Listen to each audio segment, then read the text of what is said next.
সবাইকে স্বাগতম আজকের ক্লাসে। আজকে আমরা এলসি এবং ব্যাংক লোন এবং উপস্থাপন কৌশল এবং বীমা সম্পর্কে জানতে পারবো। সম্মানিত সুধী, আপনারা জানেন যে আমাদের যে উদ্যোক্তা সৃষ্টি এবং দক্ষতা উন্নয়ন প্রকল্প, এটি মাননীয় প্রধানমন্ত্রীর একটি দূরদৃষ্টি সম্পন্ন চিন্তার প্রতিফলন এবং তার যে নির্বাচনী ইস্তেহার তারুণ্যের শক্তি, বাংলাদেশের সমৃদ্ধি, তার একটি বহিঃপ্রকাশ।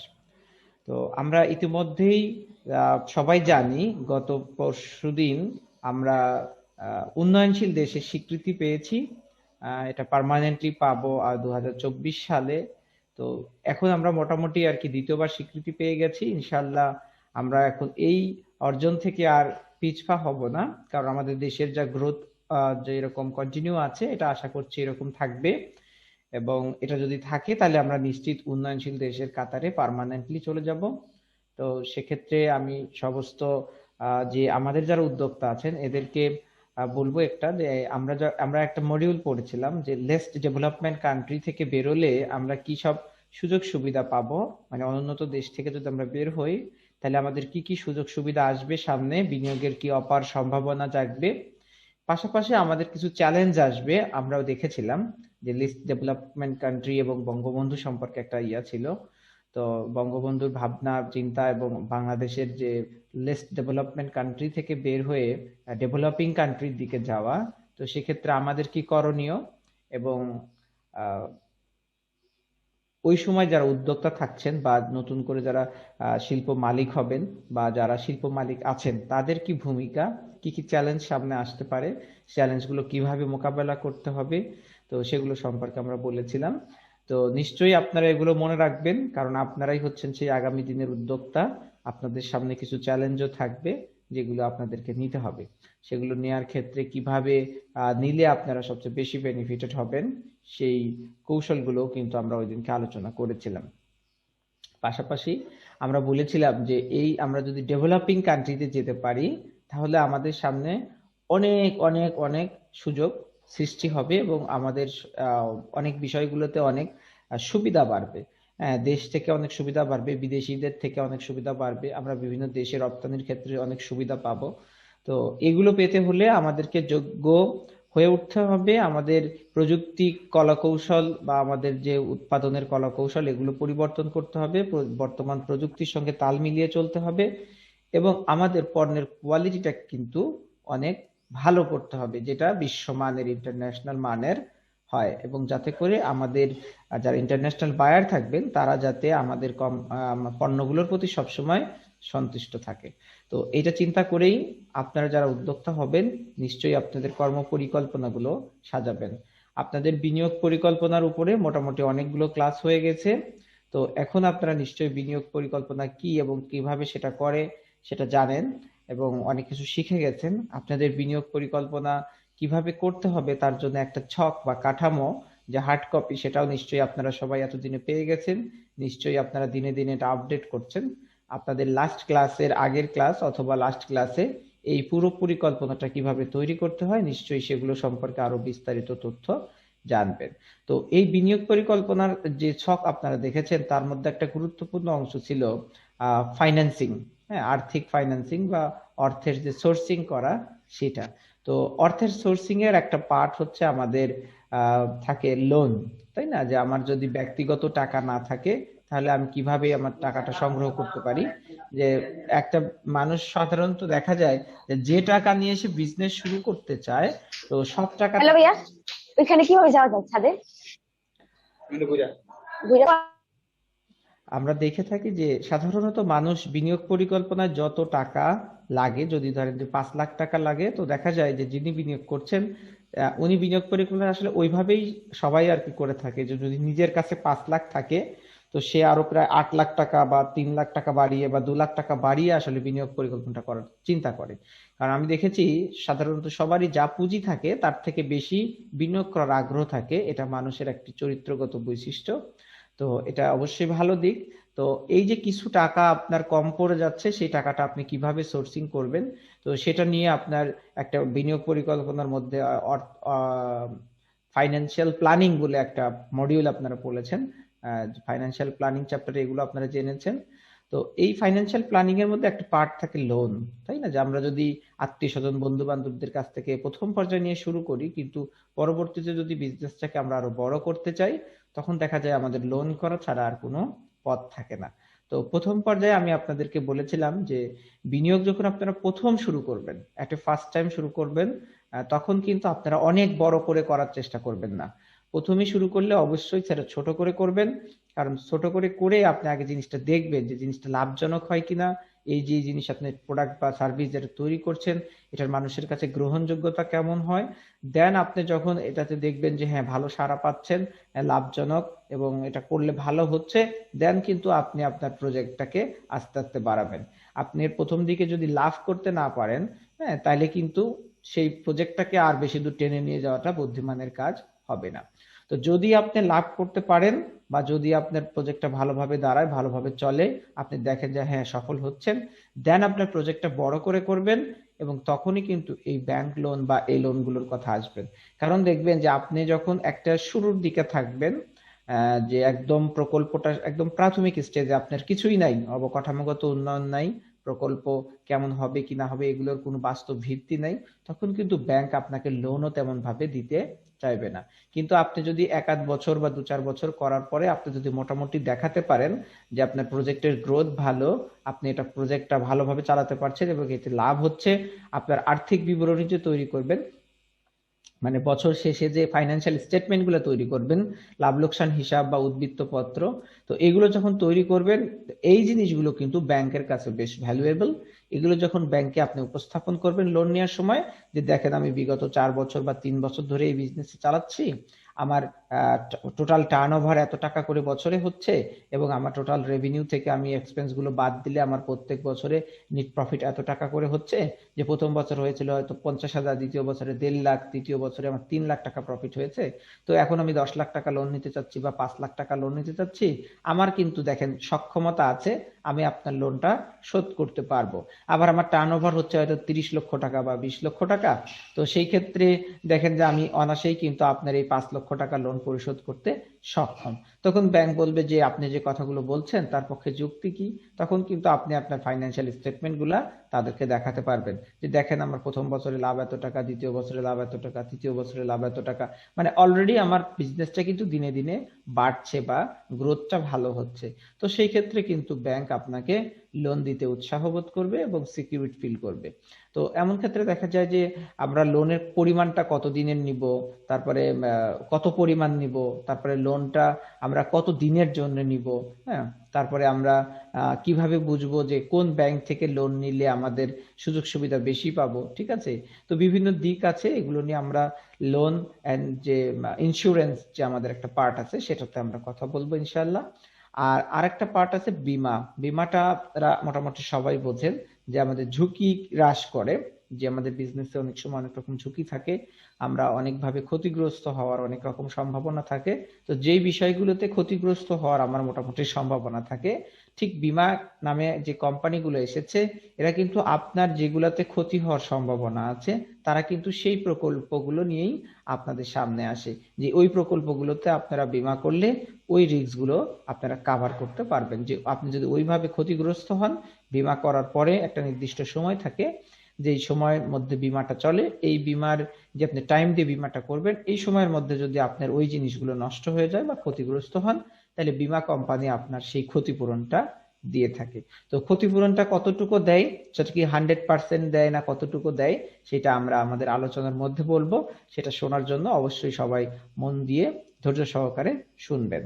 আর আমার গতানুগতিক যে প্রত্যেক ক্লাসেই বলি, যে যদি আপনার কোনো প্রশ্ন থাকে আপনারা আপনাদের খাতার মধ্যে লিখে রাখবেন, দেন আমার ক্লাস শেষ হওয়ার পরে যে আমরা কোশ্চেন অ্যান্ড অ্যান্সার সেশন করি, সেখানে আপনারা যত প্রশ্ন আছে করতে পারবেন। তো প্রত্যেক দিনই তো আপনাদের কোনো প্রশ্ন থাকে না, দেখা যায় যে আপনার পুরোটা শোনার পরে নিশ্চয়ই আপনাদের সব প্রশ্নের উত্তর ম্যাক্সিমাম আপনারা পেয়ে যান। তারপরেও যারা প্রশ্ন মনের মধ্যে থাকবে, যদি কিছু জিজ্ঞাসা করার থাকে, অবশ্যই আপনি কোশ্চেন অ্যান্ড অ্যান্সার সেশনের মধ্যে করবেন। আর ক্লাস চলাকালীন আপনাদের তো আর বলার দরকার নাই, আপনারা অনেক দিন ধরে ক্লাস করছেন, অবশ্যই চেষ্টা করবেন মাইক্রোফোনটা মিউট রাখার, যাতে করে আপনার আশেপাশের নয়েজ গুলো আমাদের ক্লাসে ঢুকে ক্লাসের পরিবেশটা নষ্ট না করতে পারে, আর সবাই যাতে ভালোভাবে শুনতে পারে। তো আর আরেকটা যে আমরা এখন প্রথম যে মডিউলটা নিয়ে আলোচনা করব সেটা হচ্ছে আমাদের এলসি নিয়ে। হ্যাঁ, আমি যেই কথাগুলো আপনাদের বারবার বলে যাই সেটাই উপরেই আমার ক্লাস পড়ে যায়। হ্যাঁ, তো আজকে আমরা এলসি সম্পর্কে কথা বলবো।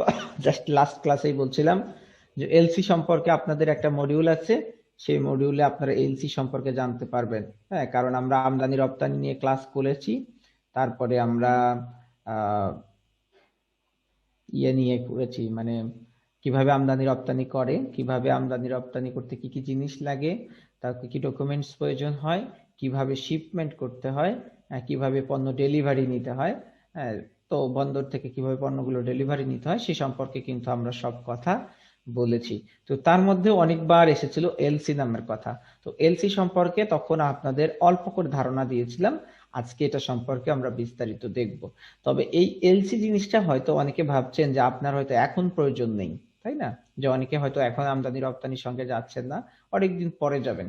কিন্তু দেখেন, এইটা একদিন না একদিন আপনি যদি বড় ব্যবসায়ী হন, তাহলে কিন্তু আপনার এই আমদানি রপ্তানি বাণিজ্যের মধ্যে আপনাকে আসতেই হবে। কারণ একজন উদ্যোক্তা হিসাবে আপনার সাফল্য সর্বোচ্চ হবে যখন আপনি এই দেশের গণ্ডি পেরিয়ে আপনার পণ্য বা সেবাটা আপনি বিদেশে বিক্রি করতে পারবেন। তো সেটা যদি আপনাকে করতে হয় তাহলে অবশ্যই আপনাকে এই আমদানি রপ্তানি বাণিজ্যে আসতে হবে। আর আমদানি রপ্তানি বাণিজ্যের আমি যদি প্রবেশদ্বার বলি তাহলে সেটা হচ্ছে এলসি।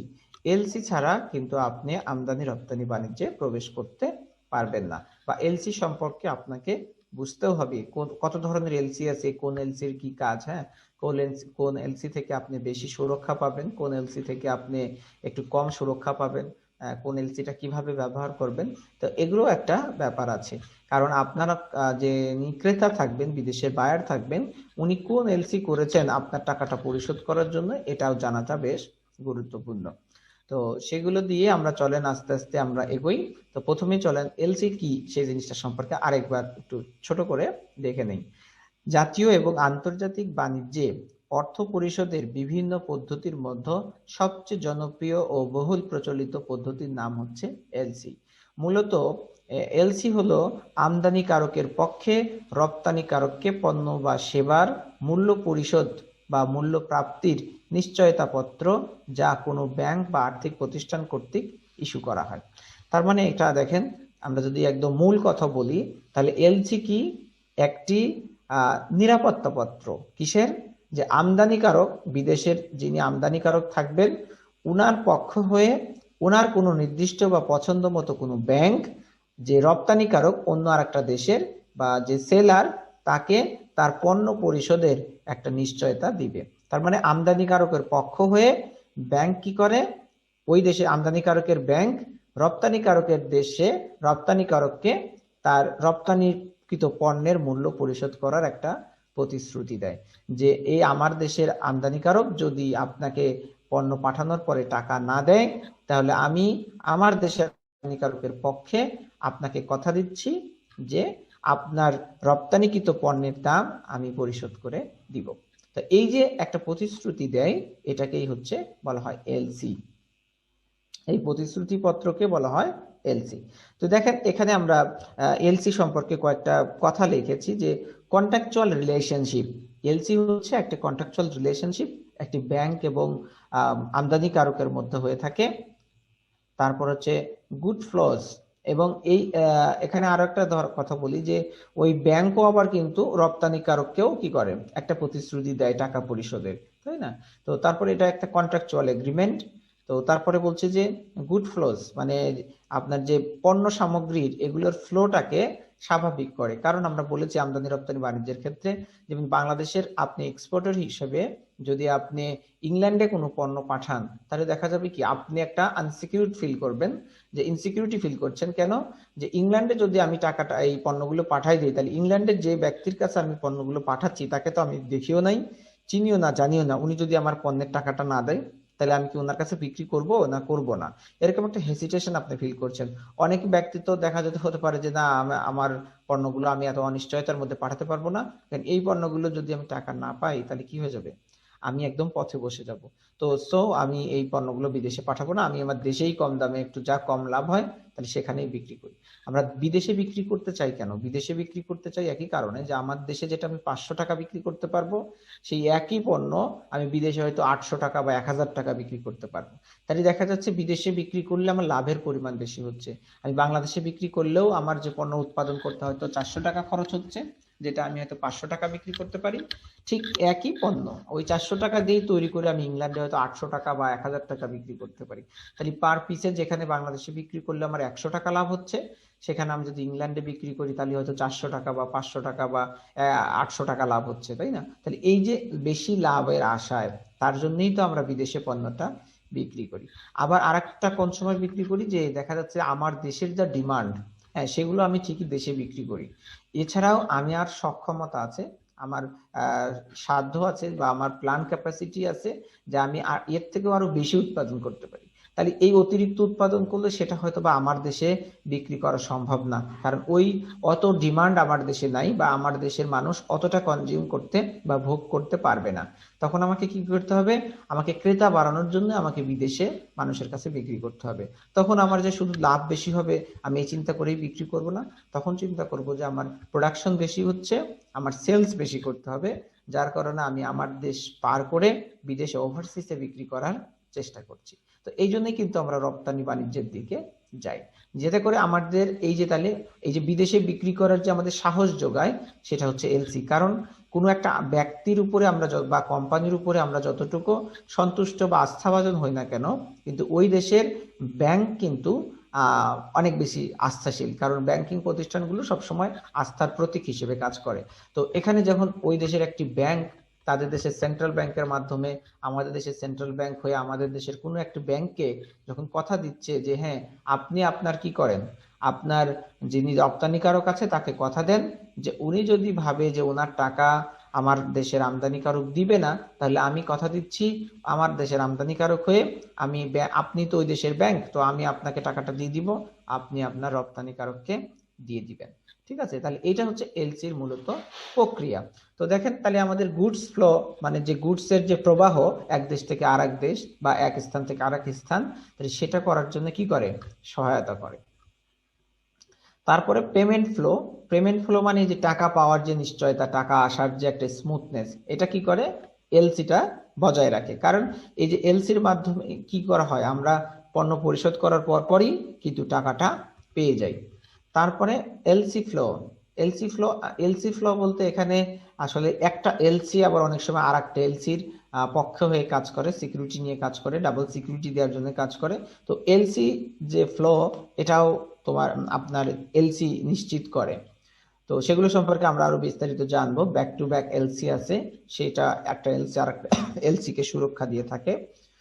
তারপর হচ্ছে ডকুমেন্টস ফ্লো। ডকুমেন্টস ফ্লো হচ্ছে দেখেন, আমরা যখন এই যে রপ্তানি প্রসেস নিয়ে আলোচনা করেছিলাম, আমদানি প্রসেস নিয়ে আলোচনা করেছিলাম, শিপমেন্টের প্রসেস নিয়ে আলোচনা করেছিলাম, কাস্টমস এর প্রসেস নিয়ে আলোচনা করেছিলাম, তখন বলেছিলাম যে আপনি যেই যদি রপ্তানিকারক হন, তাহলে আপনি যে জাহাজ ভাড়া করছেন, বন্দরে শুল্ক পরিশোধ করছেন, কতগুলো প্যাকেট করছেন, প্রত্যেক প্যাকেটে কতগুলা পণ্য যাচ্ছে, কোন কন্টেনার ভাড়া করেছেন, কোন কন্টেনারে কত কেজি যাচ্ছে, এই যে বিভিন্ন ডকুমেন্টস আপনি তৈরি করেছেন বাংলাদেশের রপ্তানিকারক হিসেবে, তাই না? তাহলে এই ডকুমেন্টস গুলো তো আপনার ক্রেতার কাছে পৌঁছাতে হবে। তো আপনি ক্রেতার কাছে সরাসরি অনেক সময় না পৌঁছিয়ে কি করা হয়, ক্রেতা আমার দেশের যে ব্যাংকের এগেইনস্টে এলসি খুলেছে, আমরা সেই ব্যাংকে যে এই ডকুমেন্টস গুলো জমা দিই।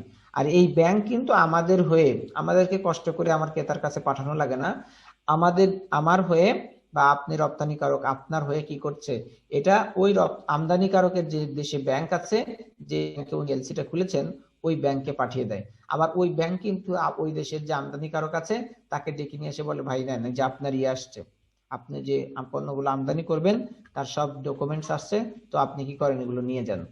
তখন কিন্তু দেখেন যে ওই যে আমদানিকারক উনিও হাতে সহজে পেয়ে গেল, আবার আপনি যে রপ্তানিকারক আপনি হয়তো তো পাঠানো বা ঝক্কি ঝামেলা এগুলো অনেক বোঝেন না, এগুলো স্ক্যান করা অনেক প্রবলেম। তো সেগুলো আপনার স্ক্যানার নাই, ইন্টারনেট আপনি হয়তো বেশি ভালো ব্যবহার করতে পারেন না, হ্যাঁ, বা এগুলো সম্পর্কে আপনার খুব বেশি অভিজ্ঞতা নাই, দেন আপনি কিন্তু খুব সহজেই দেখেন এই যে ডকুমেন্টস ফ্লো, এটা কিন্তু আপনি করতে পারলেন। যে আপনি কি করলেন, জাস্ট সমস্ত ডকুমেন্টস গুলো ফটোকপি করে আপনি আপনার ব্যাংকে দিয়ে আসলেন, ব্যাংক কি করলো, ওগুলোকে স্ক্যান করে বিদেশে পাঠিয়ে দিল। তাই না? তাহলে বিদেশে আপনার ক্রেতার কাছে চলে গেল, তাহলে আপনার কিন্তু আর কোনো ঝামেলা বা কোনো দায়বদ্ধতা থাকলো না, কোনো কষ্টও কিন্তু আর হলো না। তাহলে এটাও কিন্তু আমাকে এলসি করার ফলেই এই সুবিধাটা আমরা পেলাম। তারপর হচ্ছে পেমেন্ট আন্ডারটেকিং ফ্লো।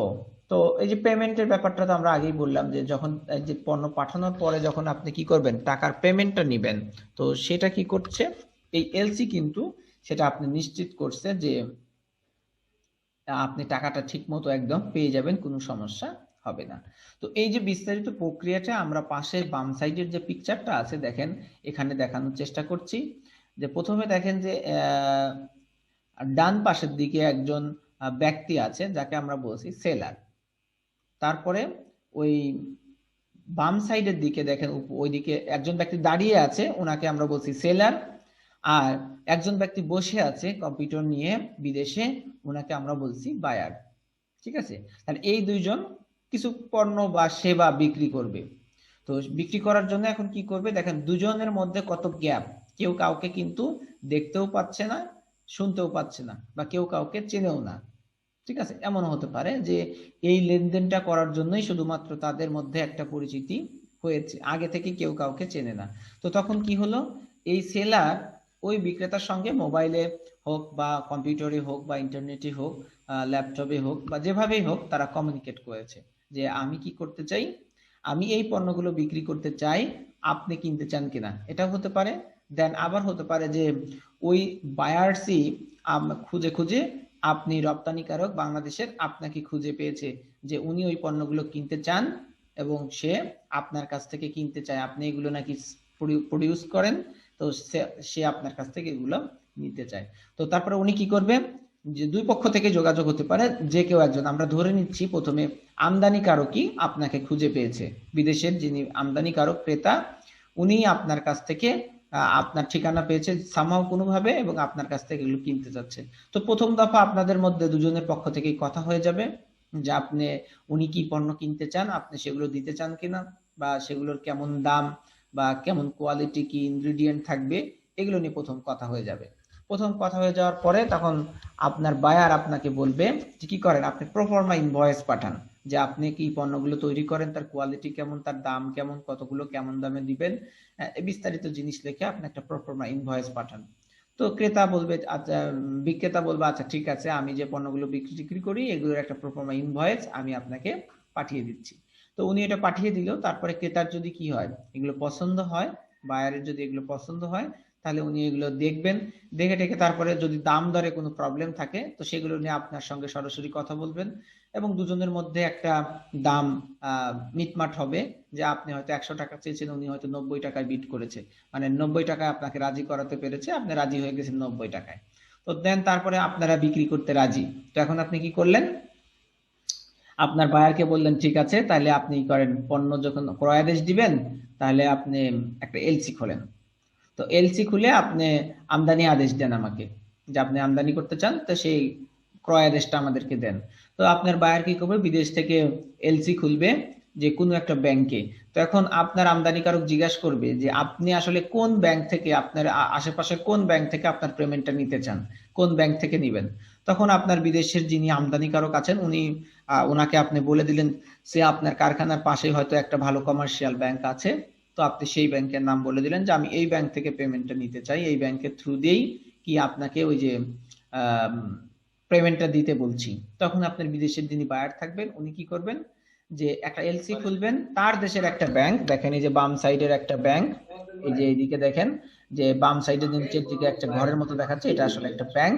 যে উনি করবে কি, যে বায়ার খুলবে তার দেশে একটি ব্যাংকে এলসি, কোন, আমার দেশের, দেখেন এই যে রপ্তানিকারকের দেশের নিচে আর একটা ব্যাংক আছে দেখেন, তাহলে এই ব্যাংকের কে পেমেন্ট করবে বলে আপনার এই যে বায়ার উনি একটা এলসি খুললেন, ওনার যে নিকটস্থ ব্যাংক আছে এই ব্যাংকে যে বললেন যে ভাই আমি একটা এলসি খুলছি বাংলাদেশ থেকে, এরকম বা করিম বা চলু মধু এরকম একজন নাম থাকবে, যে তার কাছ থেকে আমি কিছু পণ্য আনতে চাই, তো সেই পণ্যগুলো আনার জন্য আমি এলসি করতে চাই।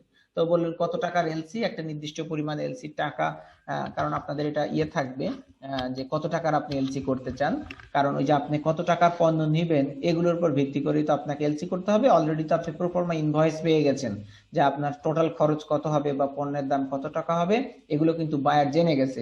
তাহলে ওইটা মিটমাট করা যায় এরকম একটা টাকার মান দিয়ে কিন্তু উনি এলসিটা খুলবেন। তো এলসি খুলবেন, তখন ওই ব্যাংক বলবে যে আচ্ছা বাংলাদেশে তো অনেক ব্যাংক আছে, তো আপনি কোন ব্যাংকে টাকাটা পাঠাতে চান, আপনার যিনি রপ্তানিকারক উনি কোন ব্যাংকে পেমেন্ট নিতে চান, সেই ব্যাংকের সুইফট কোড কত। তো সেই ব্যাংকের থেকে তখন আপনার ক্রেতা তো কোড নিয়েই আপনার বিক্রেতা বাংলাদেশে যিনি আপনি রপ্তানিকারক আপনি তো সুইফট কোড নিয়েই কি করেছেন, ওই আপনার যিনি বায়ার বিদেশে তাকে দিয়ে দিয়েছেন যে আমার ওই ব্যাংকের কোড হলো এত, এভাবে যদি পাঠান তাহলে এই ব্যাংকে আসবে।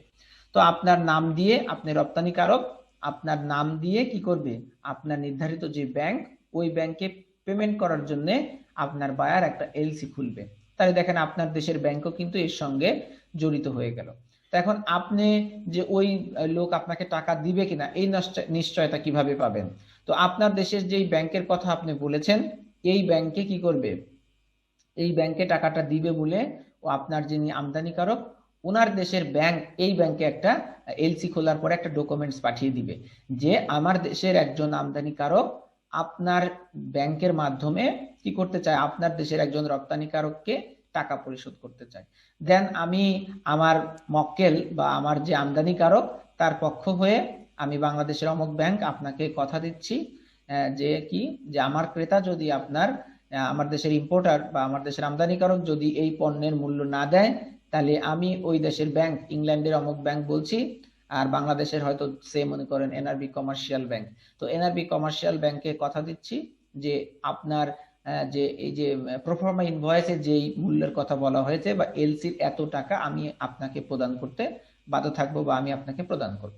তো দেখেন যে এনআরবি কমার্শিয়াল ব্যাংক হয়তো আপনার কি ছিল, আপনার কাছের ব্যাংক ছিল, তখন আপনি কি করলেন, ওই এনআরবি কমার্শিয়াল ব্যাংক কিন্তু আপনাকে ডেকে নিয়ে এসে বললো ভাই আপনি আমার দেশের সুইফট কোড দিয়ে যে অ্যাকাউন্টটা খুলেছিলেন বা বলেছিলেন যে অমুক দেশ থেকে আপনাকে ই পাঠাবে পণ্য পণ্য পণ্য যে আপনি পাঠাবেন অমুক দেশে, তো সে আপনাকে টাকা দিয়ে নিশ্চয়তা প্রদান করেছে, সে একটা এলসি খুলেছে হ্যাঁ ইংল্যান্ডের অমুক ব্যাংকের নাম দিয়ে। তো সেই ব্যাংক আমাদেরকে বলেছে হ্যাঁ ওনারা নিশ্চয়তা দিয়েছে। তখন আপনি কিন্তু দেখেন যে আপনার যে এলাকার পাশের ব্যাংক এনআরবি কমার্শিয়াল ব্যাংক, তো তার কি করলেন, তার কাছ থেকে নিশ্চয়তা পেয়ে গেলেন যে সেই ব্যাংক আপনাকে রপ্তানির টাকাটা পরিশোধ করবে। তো আপনি বিদেশের ব্যক্তিকেও চেনেন না, বিদেশের ব্যাংকেও চেনেন না, তাই না? তাহলে ওই দেশের দুইটাকে কারোরই বিশ্বাস করার আপনার কোনো দরকার নাই। আপনি বিশ্বাস করবেন কাকে? আপনার দেশের যে এনআরবি কমার্শিয়াল ব্যাংক যাকে আপনি পাশে পান, যার সঙ্গে দিয়েই আপনি সবসময় লেনদেন করেন, সেই ব্যাংক আপনাকে নিশ্চয়তা দিয়েছে যে ওই আমদানিকারক যদি টাকা না দেয় তাহলে এই এনআরবি কমার্শিয়াল ব্যাংক আপনাকে টাকা দিবে।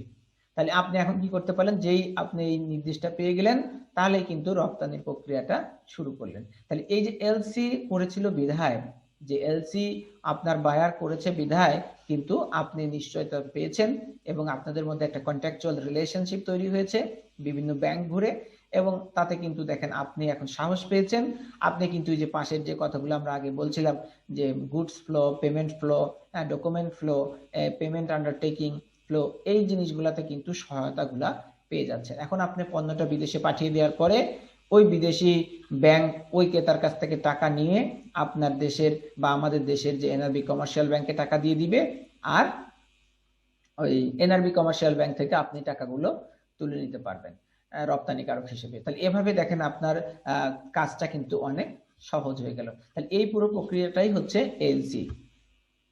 আশা করি এলসি সম্পর্কে আর কোনো প্রশ্ন আপনাদের থাকবে না, কারণ এখানে দেখেন যে এলসি কি জিনিস এটা কারো বুঝতে হয়তো আর বাকি থাকবে না। তো তারপরেও দেখেন আমরা এলসি কি আরেকটু যদি বিস্তারিত বলি, যে ব্যাংক আমদানিকারকের পক্ষে রপ্তানিকারককে এই মর্মে নিশ্চয়তা প্রদান করে যে আমদানিকারক কোনো কারণে পণ্যের মূল্য পরিশোধ করতে অস্বীকার করলে উক্ত ব্যাংক রপ্তানিকারককে সেই পণ্যের মূল্য পরিশোধ করতে বা করবে বা করতে বাধ্য থাকবে। এলসির মাধ্যমে রপ্তানিকারক যেমন পণ্যের মূল্য প্রাপ্তি সম্পর্কে নিশ্চিত হয়, তেমনি আমদানিকারকও এলসির বিপরীতে ব্যাংক থেকে ঋণ সুবিধা পেতে পারে। আমদানি ও রপ্তানি বাণিজ্যের জন্য এলসি সবচেয়ে গুরুত্বপূর্ণ বিষয়। আগে এই এলসি সিস্টেম যখন আসেনি তখনও কিন্তু মানুষের কি হতো, এই বিদেশি যে ক্রয় বিক্রয় বাণিজ্য, যেটাকে আমরা আন্তর্জাতিক বাণিজ্য বলি বা এক্সপোর্ট ইম্পোর্ট বলি, তো এটাও কিন্তু ছিল। তো তখন কিন্তু এলসির মাধ্যমে হতো না, তখন টিটির মাধ্যমে হতো। আপনার টিটি টিটি শব্দটা এখন ব্যাংকে প্রায় কমেই গেছে, যে এটা ব্যবহার হওয়া খুব কমেই গেছে। এখন ব্যাংকিং এর এমন এমন অনলাইন সিস্টেম বা অনলাইন সেবাগুলো চলে আসছে, যার কারণে এই টেলিগ্রাফিক ট্রান্সফার এটা কিন্তু এখন প্রায় ব্যাংকে আমরা শুনতে পাই না বললে চলে। আর আন্তর্জাতিক বাণিজ্যগুলোতে এই টিটি রিলেটেড যে ক্রয় বিক্রয় এগুলো কিন্তু অনেক কমে এসেছে। এবং বাংলাদেশের যারা শিল্প বলছি, যে আপনার শুল্ক অধিদপ্তর কর্তৃপক্ষ বা যারা আছে, এরাও কিন্তু কাস্টমারদেরকে বা বায়ারদেরকে বা বাংলাদেশি বিক্রেতাদেরকে এই টিটির মাধ্যমে ক্রয় বিক্রয়টা আপনার কি করে, নিরুৎসাহিত করে। কারণ এটার মধ্যে অনেক প্রবলেম আছে, অনেক সময় অনেক রকম পাওয়ার পরে যে উনি ঠিক সময় পণ্য পাঠায় না, বা টিটি পাওয়ার পরে টিটি ভাঙিয়ে নিয়ে আর দেয় না, পণ্য সামগ্রী দেয় না, বিভিন্ন রকম প্রবলেম হয়। তো যার কারণে এই টিটি রিলেটেড অনেক রকম প্রবলেম ক্রিয়েট হওয়ার কারণে কিন্তু এটা আস্তে আস্তে বন্ধ হয়ে যাচ্ছে প্রায়। তো এখন এলসিটাই হচ্ছে সবচেয়ে নির্ভরযোগ্য এবং আধুনিক মাধ্যম, এটার মাধ্যমেই এখন আন্তর্জাতিক ক্রয় বিক্রয় বাণিজ্যটা হয়ে থাকে। তো এখানে দেখেন, এই যে আমরা যেই চিত্র আগেরবার দেখে আসলাম, ঠিক ওই চিত্রটাই আমরা এখানে দেখেন বলেছি যে লেটার অফ ক্রেডিট হচ্ছে একটি কি ব্যাংক গ্যারান্টি, যে ব্যাংক গ্যারান্টি দেয় আমদানিকারকের পক্ষ হয়ে রপ্তানিকারককে মূল্য পরিশোধের। আর পুরো কাজটা এখানে আমরা আরেকবার দেখানোর চেষ্টা করেছি। ইস্যুইং ব্যাংক মানে ওই যে বিদেশের যে ইয়েটা আছে, দেখেন যে ইস্যুইং ব্যাংক মানে বিদেশের যে ব্যাংকটা, একজন ইম্পোর্টার কি করে, এই যে ইম্পোর্টার যিনি থাকবেন উনি বিদেশি যে ব্যাংক থাকবে ওনাকে বলবে যে ভাই আমি আপনার ওখানে একটা কি করতে চাই, এলসি খুলতে চাই। তাহলে ইম্পোর্টার অ্যাপ্লিকেশন করবে ইস্যুইং ব্যাংকে, ওই ইম্পোর্টার একটা এলসি ইস্যু করবে, কার আন্ডারে, আপনার দেশের যিনি ব্যাংক থাকবেন উনি অ্যাডভাইজার হিসেবে আপনার কাজ করবেন। তা আপনার দেশের কোনো যে ব্যাংকের কথা আপনি বলবেন সেই ব্যাংকে উনি কি করবেন, এলসিটা খুলবেন ওই ব্যাংকের আন্ডারে। তো খোলার পরে সেই ব্যাংক আবার কি করবে, আপনাকে এক্সপোর্টার, আপনি যিনি এক্সপোর্ট করবেন তাকে নিশ্চয়তা দেবে মূল্য পরিশোধের। আসলে কার্যক্রমটা ঠিক এইভাবে হয়ে থাকে। তারপর আপনি পণ্য পাঠিয়ে দিবেন, এই ব্যাংক আপনাকে টাকাটা দিয়ে দিবে। তাহলে এটাই হচ্ছে মূলত এলসির প্রক্রিয়া। তো এই সেম কথাগুলোই এখানে আবার আরেকটা পিকচার দিয়ে বোঝানোর চেষ্টা করা হচ্ছে, যে বায়ার্স এবং সেলার্স এর মধ্যে যে টাকা পেমেন্টের যে নিশ্চয়তা, এটা দিয়ে থাকে আপনার এই ব্যাংক, এটা নিশ্চয়তা পেয়ে থাকে এলসির মাধ্যমে। আর এলসি ওই আপনার বায়ার যেই ব্যাংকে খুলবে, ওই ব্যাংক আপনার দেশের যে নির্ধারিত ব্যাংকের কথা আপনি বলবেন, ওই ব্যাংকে টাকা দিয়ে দিবে, আর ওই ব্যাংক থেকে আপনি আপনার টাকাটা নিয়ে নিতে পারবেন। এই হচ্ছে এলসির মূলত প্রক্রিয়া। তো এখানে এলসি সম্পর্কে ওই আর একটা ডেফিনেশনই বলেছে, একই কথা। তো একই কথা আমরা বারবার না বলে সামনের দিকে এগিয়ে যাই। এখন এবারে আমরা আসছি এলসির।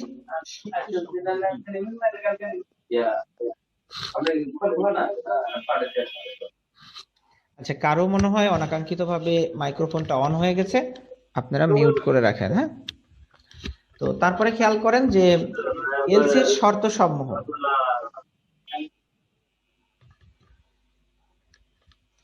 এলসির শর্ত সমূহ কি, যে এলসি খুলতে গেলে কিছু শর্ত আছে। হ্যাঁ, যে আপনি একজন বাংলাদেশি ব্যক্তি, আপনি যে আপনি বাংলাদেশের কোনো একটা ব্যাংকে বললেন যে ভাই আমি আপনার এখানে এলসি খুলতে চাই, তাই না? তো আপনাকে কি টপ করে এলসি দিয়ে দিবে, একটা এলসি আপনার নামে একটা খুলে দিবে? তো এটা কি এরকম না, এটা খুলতে গেলে আপনার কিছু শর্ত পূরণ করতে হবে। তো সেটা সম্পর্কে আমরা জানবো। অথবা আপনি যদি বিদেশি কোনো বায়ারের কথা চিন্তা করেন, সেও যদি যায় আসে কোনো ব্যাংকে বলে তার দেশে যে ভাই আমি আপনার কি করতে চাই, আপনার ব্যাংকে একটা এলসি খুলতে চাই, বাংলাদেশ থেকে আমি অমুক পণ্য আমদানি করতে চাই, তাই না? তো এটা যদি যায় উনি ওনার দেশে বলে, ধরেন ইংল্যান্ডের কোনো ব্যক্তির কাছে যদি আপনি এটা বিক্রি করতে চান, তো ইংল্যান্ডের বায়ার যদি যায় আপনার বলে কোনো ব্যাংকে যে আমি বাংলাদেশের অমুক ব্যাংকের এগেনস্টে একটা এলসি খুলতে চাই, অমুক রপ্তানিকারককে আমি টাকাটা দিব, তো আপনি একটা এলসি খুলে দেন, তিনি সাথে সাথে খুলে দিবে না? তার কাছে কিছু মানে জিনিসপত্র চাইবে, তাকে বলবে যে আপনার এই শর্ত পূরণ হয়েছে কিনা দেখেন, তাই না? তাহলে আপনি এলসি খুলতে পারবেন, আদারওয়াইজ পারবেন না। তাই না? তো নিশ্চয়ই এরকম কোনো শর্ত থাকবে। তো চলেন আমরা সেই শর্তগুলো দেখি কি কি। যে এলসি যদি আপনাকে খুলতে হয় বা আপনি যদি এলসি খোলার সামর্থ্যবান নিজেকে মনে করেন, তাহলে আপনার এই গুণাগুণ বা এই বিষয়গুলো আপনার থাকতে হবে। কি? যে ইহা ব্যাংকের অপ্রত্যাহারযোগ্য অঙ্গীকারনামা। যে এলসির শর্তসমূহের মধ্যে আমরা বলছি ইহা ব্যাংকের অপ্রত্যাহারযোগ্য অঙ্গীকারনামা, ইহা ক্রেতার পক্ষে ও বিক্রেতার অনুকূলে ইস্যু করা হয়, ইহার মাধ্যমে নির্দিষ্ট পরিমাণ অর্থ পরিশোধের নিশ্চয়তা দেওয়া হয়। সবচেয়ে গুরুত্বপূর্ণ বিষয় হলো এই অর্থ প্রদান করা হয় এলসির শর্তসমূহ পালন এবং নির্দিষ্ট কিছু দলিলপত্র ব্যাংকে উপস্থাপন সাপেক্ষে। তাহলে দেখেন যে আমরা জানি এলসি কি জিনিস। এলসি হচ্ছে একটি অঙ্গীকারনামা বা অপ্রত্যাহারযোগ্য অঙ্গীকারনামা। এটা ক্রেতা বিক্রেতাকে টাকা পরিশোধের জন্য নিশ্চয়তা স্বরূপ এটা খুলে থাকে। তাহলে ইহা একটা নির্দিষ্ট পরিমাণ অর্থ পরিশোধ করতে কি থাকে, যে নিশ্চয়তা প্রদান করে থাকে। এবং এটা যদি আপনাকে খুলতে হয় তাহলে অবশ্যই কিছু শর্ত পূরণ করতে হবে বা শর্ত পালন করতে হবে। এক্ষেত্রে আপনার কিছু দলিলপত্র বা কাগজপত্র আপনি এর সপক্ষে কি করতে হবে, উপস্থাপন করতে হবে ব্যাংকে। তো তখন আপনাকে ব্যাংক বলবে আসলে কি কারণে এলসি খুলতে হয়, আপনি কি সেটা জানেন? বা আপনি যে এলসি খুলতে আসছেন, কেন খুলতে আসছেন, বা কেন আপনি এলসি খুলবেন, বা আপনি একজন আমদানিকারক হিসাবে কেন ভাববেন যে আপনাকে এলসি খোলা দরকার। সাধারণত আন্তর্জাতিক বাণিজ্যে ক্রেতা ও বিক্রেতা ভিন্ন দেশে অবস্থান করে এবং একে অপরের অপরিচিত থাকে, যে কথা আমরা আগেও কিন্তু এটা বারবার বলেছি। তো বিক্রেতা মূল্য প্রাপ্তির নিশ্চয়তা না পেয়ে পণ্য রপ্তানি করতে দ্বিধাবোধ করে। তাহলে এটাও আমরা বলেছি যে যেহেতু আপনি রপ্তানিকারক, বিদেশের বায়ারকে আপনি চেনেন না, তাই আপনি কিন্তু পণ্যটা বিদেশে পাঠাতে নিরুৎসাহ বোধ করবেন বা পাঠাতে চাইবেন না, এটাই স্বাভাবিক। তাই ক্রেতাও অজানা কোনো পার্টিকে আন্তর্জাতিক বা বিদেশি বাজারে পণ্য ক্রয়ে আগ্রহী হয় না। ক্রেতার ক্ষেত্রেও দেখা যায় সে যদি আগে থেকে টাকাটা পাঠিয়ে দেয়, তাহলে দেখা যাবে আপনি যদি তার পণ্যটা ঠিক সময় না পাঠান বা আপনি যদি পণ্যটা না দেন, টাকা নিয়ে মেরে দেন, তাহলে সেও একটা অনিশ্চয়তার মধ্য দিয়ে থাকে। সেও কিন্তু বিদেশ থেকে পণ্য কেনার জন্য আগ্রহী হবে না। উভয়ের ঝুঁকি উচ্চ বিধায় তা মারাত্মক আর্থিক ক্ষতির কারণ হতে পারে। যেহেতু দুজনেরই কি ঝুঁকি খুব বেশি, আপনি টাকা নিয়ে যদি পণ্য না পাঠান, আবার আপনিও ভাবছেন যে আপনি পণ্য পাঠাই দিলেন, যে সে যদি আবার টাকাটা না দেয়, তাহলে দুজনের ঝুঁকি কি অনেক বেশি এবং পুরোটাই লস চলে যাওয়ার মতো একটা ব্যাপার। তাহলে এক্ষেত্রে দেখা যাচ্ছে দুজনের উচ্চ ঝুঁকির কারণে দুজনেই ক্ষতিগ্রস্ত হতে পারেন বা যে কোনো এক পক্ষ অবশ্যই ক্ষতিগ্রস্ত হবেন। তো সেই ক্ষেত্রে এই অবস্থাটা দূর করার জন্যই কিন্তু সাধারণত এলসিটা খোলার প্রয়োজন। তাহলে ক্রেতা বিক্রেতার মধ্যকার এসব ঝুঁকি নিরসনের জন্য ব্যাংকের মতো কোনো আর্থিক প্রতিষ্ঠান এলসি ইস্যুর মাধ্যমে বাণিজ্য সহযোগিতার হাত বাড়িয়ে দেয়। কারণ এই যে ক্রেতা বিক্রেতার মধ্যে যেই আপনার ঝুঁকিটা আছে, যে টাকা না পাওয়ার, পণ্য না পাওয়ার, তাহলে এই ঝুঁকিগুলো দূর করার জন্যই কিন্তু দুইটা দেশের ব্যাংক কি করে, কাজ করে। একটা ব্যাংক এলসি করে অন্য দেশের আর একটা ব্যাংকের অনুকূলে, যাতে করে আপনি টাকাটা পাওয়ার নিশ্চয়তা থাকে। একই কথা দেখেন বারবার আসছে। তো এলসি খোলার পূর্ব শর্ত কি? যে এলসি খোলার পূর্ব শর্ত হলো বিক্রয় চুক্তি। এই যে আপনি যদি ব্যাংকে বলেন যে আপনি এলসি খুলবেন, তো প্রথমেই ব্যাংকে বলবে যে ঠিক আছে, আপনি যে এলসি খুলবেন তার আপনি যে অন্য দেশ থেকে পণ্য আনবেন তার কি প্রমাণ কি। তখন আপনাকে কিন্তু অবশ্যই এই সেলস কন্ট্রাক্টটা দিতে হবে। যে এলসি খোলার পূর্ব শর্ত হচ্ছে বিক্রয় চুক্তি যা ক্রেতা ও বিক্রেতার মধ্যে সম্পাদিত হয়েছে।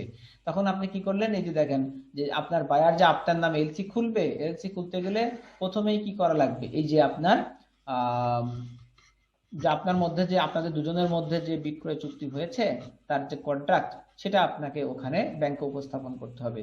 যা ক্রেতা এবং বিক্রেতার মধ্যে মানে ক্রেতা বিক্রেতার মধ্যে যে চুক্তিটা হয়ে থাকে, আপনি যে প্রোফর্মা ইনভয়েস তাকে পাঠিয়েছেন, তো দাম দর যে ঠিকঠাক করেছেন, তো এই মর্মে যে আপনারা অ্যাকসেপ্টেন্স দিয়েছেন, তো সেইটার একটা প্রমাণপত্র এলসি খোলার সময় কিন্তু ব্যাংকে দিতে হবে।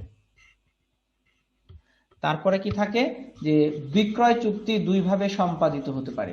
যে আপনারা যে একজন আরেকজনের কাছে বিক্রি করতে চাচ্ছেন, তো এই বিক্রির যে চুক্তি এটা দুই ভাবে হতে পারে। একটা হচ্ছে ইনডেন্টের মাধ্যমে, আর একটা হচ্ছে প্রোফর্মা ইনভয়েসের মাধ্যমে। তো দেখেন এখানে আমরা কি করেছি, যে এতদিন যে আমরা 3 দিন ধরে প্রায় আমদানি রপ্তানি বাণিজ্যের কথা বলছি 3টা ক্লাসে, তো এখানে সবসময় কিন্তু আমরা প্রোফর্মা ইনভয়েস সম্পর্কে কথা বলেছিলাম। আজকে কিন্তু একটা নতুন ওয়ার্ড চলে আসছে, ইনডেন্ট। তো ইনডেন্ট কি জিনিস? ইনডেন্ট হচ্ছে, ধরা যাক আপনি 100 বেল তুলা মানে র কটন আনবেন ইউএসএ থেকে, মানে ইউএসএ থেকে আপনি 100 বেল, ওই যে বেল করে যে আনে এগুলো আর কি, যে 100 বেল র তুলা আপনি কি করবেন ইউএসএ থেকে আনবেন। তো এখন যে কোম্পানি থেকে আনবেন সে কোম্পানির বাংলাদেশ প্রতিনিধির কাছে গিয়ে দরদাম ঠিক করে একটা ডকুমেন্টস নেবেন, এটাই ইন্ডেন্ট। মানে এমন হয় যে আপনি বিদেশ থেকে যেই পণ্যটা আনতে চাচ্ছেন তাদের দেখা যাচ্ছে কোনো একটা অফিস হয়তো আমাদের দেশে আছে, যদি আমাদের দেশে থাকে তাহলে কিন্তু আপনার ওই যে ইউএসএ তে যেই মেইন কোম্পানি আছে বা ওই কোম্পানির লোকের সঙ্গে কিন্তু আপনার কথা বলার কোনো প্রয়োজন নাই। আপনি জানেন যে ওই কোম্পানির একটা ব্রাঞ্চ আমাদের বাংলাদেশে আছে বা তাদের প্রতিনিধি আমাদের দেশে আছে, তখন আপনি কি করেন ওই ব্রাঞ্চে যায় সরাসরি ইউএস এর প্রতিনিধি বা ওই যে ব্রাঞ্চ আছে ওই ব্রাঞ্চে যায় কথা বলেন যে আমি আপনার ইউএসএ থেকে 100 বেল কি তুলা আনতে চাই, তার দাম কত টাকা নেবেন। তাহলে দেখা যাবে এখানেই আপনি দরদাম করে এদের কাছ থেকে একটা ডকুমেন্টস নিয়ে নেবেন যে সে কত টাকায় আপনাকে সেটা দিবে, তাই না? তাহলে এই যে ডকুমেন্টস নেবেন এটা এক ধরনের প্রোফর্মা ইনভয়েসের মতোই, যে আপনি কি করলেন টাকা পয়সার লেনদেনের যে চুক্তি এটা ঠিক করে ফেললেন যে কোন এই 100 বেল তুলা কত করে নিবে, এর মধ্যে যে ইন্স্যুরেন্স কস্ট, তারপরে জাহাজ ভাড়া, এগুলো সব উল্লেখ আছে কিনা বা এগুলো সহ দাম কিনা, কিভাবে কিনবেন। আমরা জানি যে এফওবি, তারপরে সি&এফ, সিআইএফ, 3 ধরনের মূল্য আছে, তাই না? যে শুধু পণ্যের মূল্য, তারপরে জাহাজ ভাড়া সহ মূল্য, তারপর আমরা দেখেছিলাম জাহাজ ভাড়া এবং ইন্স্যুরেন্স সহ মূল্য। এখন আপনি কোন মূল্যে নিবেন, কত দামে নিবেন, কত টাকা করে নিবেন, তো এইগুলো কিন্তু আপনি সব কি করলেন বাংলাদেশে তাদের যে প্রতিনিধি আছে বিদেশের যেখান থেকে আনবেন ওই দেশের প্রতিনিধির কাছ থেকে আপনি সব তথ্যপত্র নিয়ে দরদাম ঠিক করে ডকুমেন্টস নিয়ে নিলেন, তাহলে এটাকে বলা হয় ইনডেন্ট। আর আপনি যখন কি করবেন যে বাংলাদেশে কোনো তাদের কোম্পানি বা প্রতিনিধি নাই, বাংলাদেশে কোনো ব্রাঞ্চ নাই, ওই দেশ শুধু ওই দেশ থেকেই, হ্যাঁ অন্য দেশে থাকতে পারে কিন্তু বাংলাদেশে নাই, তাহলে আপনাকে তো যেই দেশের সঙ্গে কথা বলছেন সেই ধরেন ইংল্যান্ড থেকে বা ইউএসএ থেকে আপনি যে তুলা আনতে চাচ্ছেন, তাই না? তো এই তুলা আনার যে কোম্পানি ওটা বাংলাদেশে নাই, তাহলে ইউএস এর কোম্পানির সঙ্গেই আপনাকে পুরো ডিলটা করতে হবে। তাহলে আপনি ইউএস এর যে কোম্পানি আছে তাদেরকেই বলবেন যে কি করেন আপনার একটা প্রোফর্মা ইনভয়েস পাঠান, যে আর সেই কোম্পানি যদি বাংলাদেশের প্রতিনিধি না থাকে তাহলে দেখেন যেখানে বলছে যে কোন যেই দেশ থেকে আপনি আনবেন সেই দেশের কোম্পানির যদি বাংলাদেশে কোনো প্রতিনিধি না থাকে তাহলে সেই কোম্পানিতে সরাসরি মেইল করে দাম ঠিক করে ডকুমেন্টস আনতে হবে, তখন এটাকে বলা হয় পিআই বা প্রোফর্মা ইনভয়েস। এতে পণ্যের বিস্তারিত দাম, পোর্ট অফ শিপমেন্ট, এসব ইত্যাদি তথ্য দেয়া থাকে। তাহলে দেখেন ইউএসএ থেকে যেই কোম্পানি আপনাকে পাঠালো যে পণ্যের দাম কত, কোয়ালিটি কি, কতগুলো নিবেন, কোয়ান্টিটির পরিমাণ কত, এতে বিস্তারিত জিনিস লিখে আপনাকে পাঠালো। হ্যাঁ, প্রোফর্মা ইনভয়েস কি এর সম্পর্কে আমরা অনেকবার কথা বলেছি। তো প্রোফর্মা ইনভয়েস একটা তৈরি করে আপনাকে পাঠিয়ে দিল যে আপনার আমার কাছ থেকে এত বেল পণ্য নিতে চাচ্ছেন, এত টাকা করে দাও, আপনাকে কিন্তু টোটাল এত টাকা আমাকে পরিশোধ করতে হবে। তাহলে ওইটাকে আমরা বলি প্রোফর্মা ইনভয়েস। তো দেখেন প্রোফর্মা ইনভয়েসের ক্ষেত্রে আমরা এখানে দুটো চিত্র দেখতে পাচ্ছি, ছবিগুলো যদিও একটু ব্রাইটনেস কম, তারপর আমি বলছি দেখেন বাম সাইডে যেটা আছে ওটা হলো প্রোফর্মা ইনভয়েস, যে এখানে ওই কোম্পানির নাম, ঠিকানা, কত করে দাম, কোয়ান্টিটি কত, এর বিভিন্ন ঘর আছে। দেখেন এই ঘরগুলোতে বিভিন্ন তথ্যপত্র লিখতে হবে। এরকম একটা ডকুমেন্টস আপনাকে দিয়ে দিবে বিদেশি ওই কোম্পানিটা, হ্যাঁ, যে ইউএস এর যেখান থেকে আপনি পণ্যগুলো আনতে চান সেটা। আমরা একটা ডেমো কোম্পানি হিসেবে এটা দিয়েছি। তারপরে ডান সাইডে একটা দেখাচ্ছে কি যে পারচেস ইনডেন্ট। দেখেন প্রোফর্মা ইনভয়েসের উপরে প্রোফর্মা ইনভয়েস কথাটা লেখা থাকে, ওই একই তথ্য এখানে হয়তো এক একটা কোম্পানি আগে যে প্রোফর্মা ইনভয়েসে যে এরকম ছক আছে, কাঠামো আছে, ঠিক ওরকম ছক কিন্তু আপনার এই পারচেস ইনডেন্টেও থাকতে পারে। তো আমি এখানে একটু ব্যতিক্রম করে দিয়েছি কারণ যাতে করে আপনারা এটা সহজে বুঝতে পারেন। এখানে দেখেন ছক কাটা ঘর কাটা নাই, এখানে জাস্ট কি করা আছে ওগুলো ছক কাটা ঘর কাটা না করে ওই একই রকম তথ্য উপাত্ত নিচের দিকে জাস্ট আপনার কলাম ছাড়া, ছক ছাড়া দিয়েছে, এই যে আপনি এতগুলো পণ্য নেবেন, এই দামের পণ্য নেবেন, এত কোয়ান্টিটি নেবেন, আপনার টোটাল দাম এত টাকা আসবে। আসলে জিনিসগুলো একই, জাস্ট একটার উপরে প্রোফর্মা ইনভয়েস লেখা থাকে আর একটার উপরে পারচেস ইনডেন্ট লেখা থাকে। প্রোফর্মা ইনভয়েসটা আপনার সরাসরি আপনার যে বিদেশি রপ্তানিকারক উনি তৈরি করে পাঠিয়ে থাকে, আর যে ইনডেন্টটা, পারচেস ইনডেন্ট যেটা, সেটা তার প্রতিনিধি আপনার দেশে যদি থাকে তাহলে তার কাছ থেকে আপনাকে এটা সংগ্রহ করতে হয়, এই যে আর কিছু না। তো এই যে দেখেন তাহলে আপনার কাছে বা আমদানিকারক যিনি, তার কাছে কি হয়ে গেছে, তার কাছে প্রোফর্মা ইনভয়েস বা পারচেস ইনডেন্ট আছে। তাহলে এই ডকুমেন্টসটা যদি ওই দেশের, তার দেশের আমদানিকারক যদি তার দেশের ব্যাংকে দেখায়, তাহলে তার দেশের ব্যাংক কিন্তু বুঝতে পারবে কি হ্যাঁ তাদের মধ্যে সেলসের একটা চুক্তি হয়েছে। তো দেন আপনার কি করবে যে এলসি করার জন্য প্রয়োজনীয় দলিলপত্র তখন ব্যাংক আপনার কাছে চাইবে। তো এলসি খোলার জন্য আপনার প্রয়োজনীয় কি কি ডকুমেন্টস লাগবে, যে কি কি দলিলপত্র তখন চাইবে, দেখেন সেগুলো কি। একটা হলো ভ্যালিড আইআরসি। তখন বলবে যে ঠিক আছে, আপনি যেহেতু এলসি খুলতে আসছেন, তো আপনি তো একজন আমদানিকারক নাকি, তো যদি উনি বলবেন হ্যাঁ আমি আমদানি করতে চাই, বলবে ঠিক আছে তাহলে আপনার ভ্যালিড আইআরসি সার্টিফিকেটটা দেন। আইআরসি মানে কি আমরা জানি যে কি, ইম্পোর্ট রেজিস্ট্রেশন সার্টিফিকেট, মানে আমদানি রেজিস্ট্রেশন সার্টিফিকেট, এটা দেন। সেটা আমদানিকারক এই যে আইআরসি হতে পারে কমার্শিয়াল আর ইন্ডাস্ট্রিয়াল দুই ধরনের, তো আপনার কোন ধরনের আছে সেটা দেন। এবং ভ্যালিড বলতে বোঝাচ্ছে যে এটার মেয়াদ আছে, কারণ এলসি আইআরসির যে ইয়াটা আপনারা জানেন যে প্রতি বছর বছর খুলতে হয়, নবায়ন করতে হয়, তাই না? তো এটা আপনার নবায়ন করা আছে কিনা, এই সময় পর্যন্ত আপনার এটা ভ্যালিড থাকবে কিনা, না এর মধ্যে আবার মেয়াদ পার হয়ে গেলে তো হবে না, তাই না? কারণ এই যে আপনার যে চুক্তির যে মেয়াদ, যে যতদিনে আপনার পণ্যটা এসে পৌঁছাবে ততদিন পর্যন্ত আপনার আইআরসির সময় থাকতে হবে, না হলে সেটা ভ্যালিড বলে গণ্য হবে না। তাহলে সেটা আপনাকে প্রথমে দিতে হবে। তাহলে আপনাকে এলসি খুলতে হলে প্রথমে আপনাকে ভ্যালিড আইআরসি উপস্থাপন করতে হবে, সেটা ইন্ডাস্ট্রিয়াল হোক বা কমার্শিয়াল হোক। তারপরে এলসি অ্যাপ্লিকেশন। এলসির জন্য ব্যাংকে একটা অ্যাপ্লিকেশন ফর্ম থাকে, আপনাকে সেই অ্যাপ্লিকেশন ফর্মটা দিয়ে বলবে এটা আপনি পূরণ করেন। তারপরে letter of credit authorization form. Letter of credit অথরাইজেশনের জন্য আরো একটা ফর্ম থাকে যেটা তারা পূরণ করে অথরাইজ করবে। তারপর হচ্ছে প্রোফর্মা ইনভয়েস আর ইনডেন্ট, তখন বলবে এর সঙ্গে আপনি যুক্ত করবেন যে প্রোফর্মা ইনভয়েস বা ইনডেন্ট, যেটা আপনার পার্সেন্ট ইনডেন্ট আছে এটা কিন্তু আপনার এলসি ফর্মের সঙ্গে এটা আপনাকে যুক্ত করে দিতে হবে। আইপিএম ফর্ম নামে ওখানে একটা ফর্ম আছে, সেটা আপনাকে দিবে, এগুলো পূরণ করতে হবে। Insurance cover note with money received. এখন বলবে যে আপনি যে পণ্যগুলো আনবেন সেটার ব্যাপারে ইন্স্যুরেন্স করেছেন বা কোথায় ইন্স্যুরেন্স করেছেন, তো সেই ইন্স্যুরেন্সের কি দেন, কপি দেন আমাদেরকে। তো ইন্স্যুরেন্সের কপি তাদেরকে দিতে হবে। তারপরে আপনার থাকবে যে bonded warehouse licence for export oriented industry. যদি এক্সপোর্ট ওরিয়েন্টেড ইন্ডাস্ট্রি হয় সেক্ষেত্রে বন্ডেড ওয়্যার হাউস থাকলে তার কপি দিতে হবে। বন্ডেড ওয়্যার হাউস কি আমরা প্রথম দিনে আলোচনা করেছিলাম। CIB report on LC applicant. যে সিআইবি রিপোর্ট কি, সিআইবি রিপোর্ট হচ্ছে যে আপনি বাংলাদেশে যদি একটা ইম্পোর্টার হন, আর তাহলে দেখা যাবে যে বাংলাদেশ গভর্নমেন্ট এই সিআইবি রিপোর্টটা দিয়ে থাকে। কিভাবে, যে আপনার অতীতে কোনো ব্যাংক থেকে আপনি দেউলিয়া হয়েছেন কিনা, ব্যাংক্রাফট ঘোষণা হয়েছেন কিনা, বা আপনার অন্য কোনো ব্যাংকে বড় ধরনের কোনো লোন টোন আছে কিনা, আপনার আর কি ব্যাকগ্রাউন্ড হিস্ট্রি, যিনি অ্যাপ্লিকেশন করবেন তার এই ব্যাকগ্রাউন্ড হিস্ট্রি নিয়ে বলা হয় সিআইবি রিপোর্ট। আপনি যদি একটা লোন করতে যান একটা ব্যাংকে, এলসি খোলা শুধু না, আপনি যদি কোনো ব্যাংকে লোন করতে যান, তাহলে আপনার ওই যে ব্যাংকে লোন করতে যাবেন উনি আপনার কাছ থেকে 100 টাকা অথবা 300 টাকা নেয় এই সিআইবি রিপোর্ট নেওয়ার জন্য, যে আপনার জন্য বাংলাদেশ ব্যাংকে তথ্য পাঠায় যে এনার সম্পর্কে বিস্তারিত ডিটেল আমাদেরকে দেন।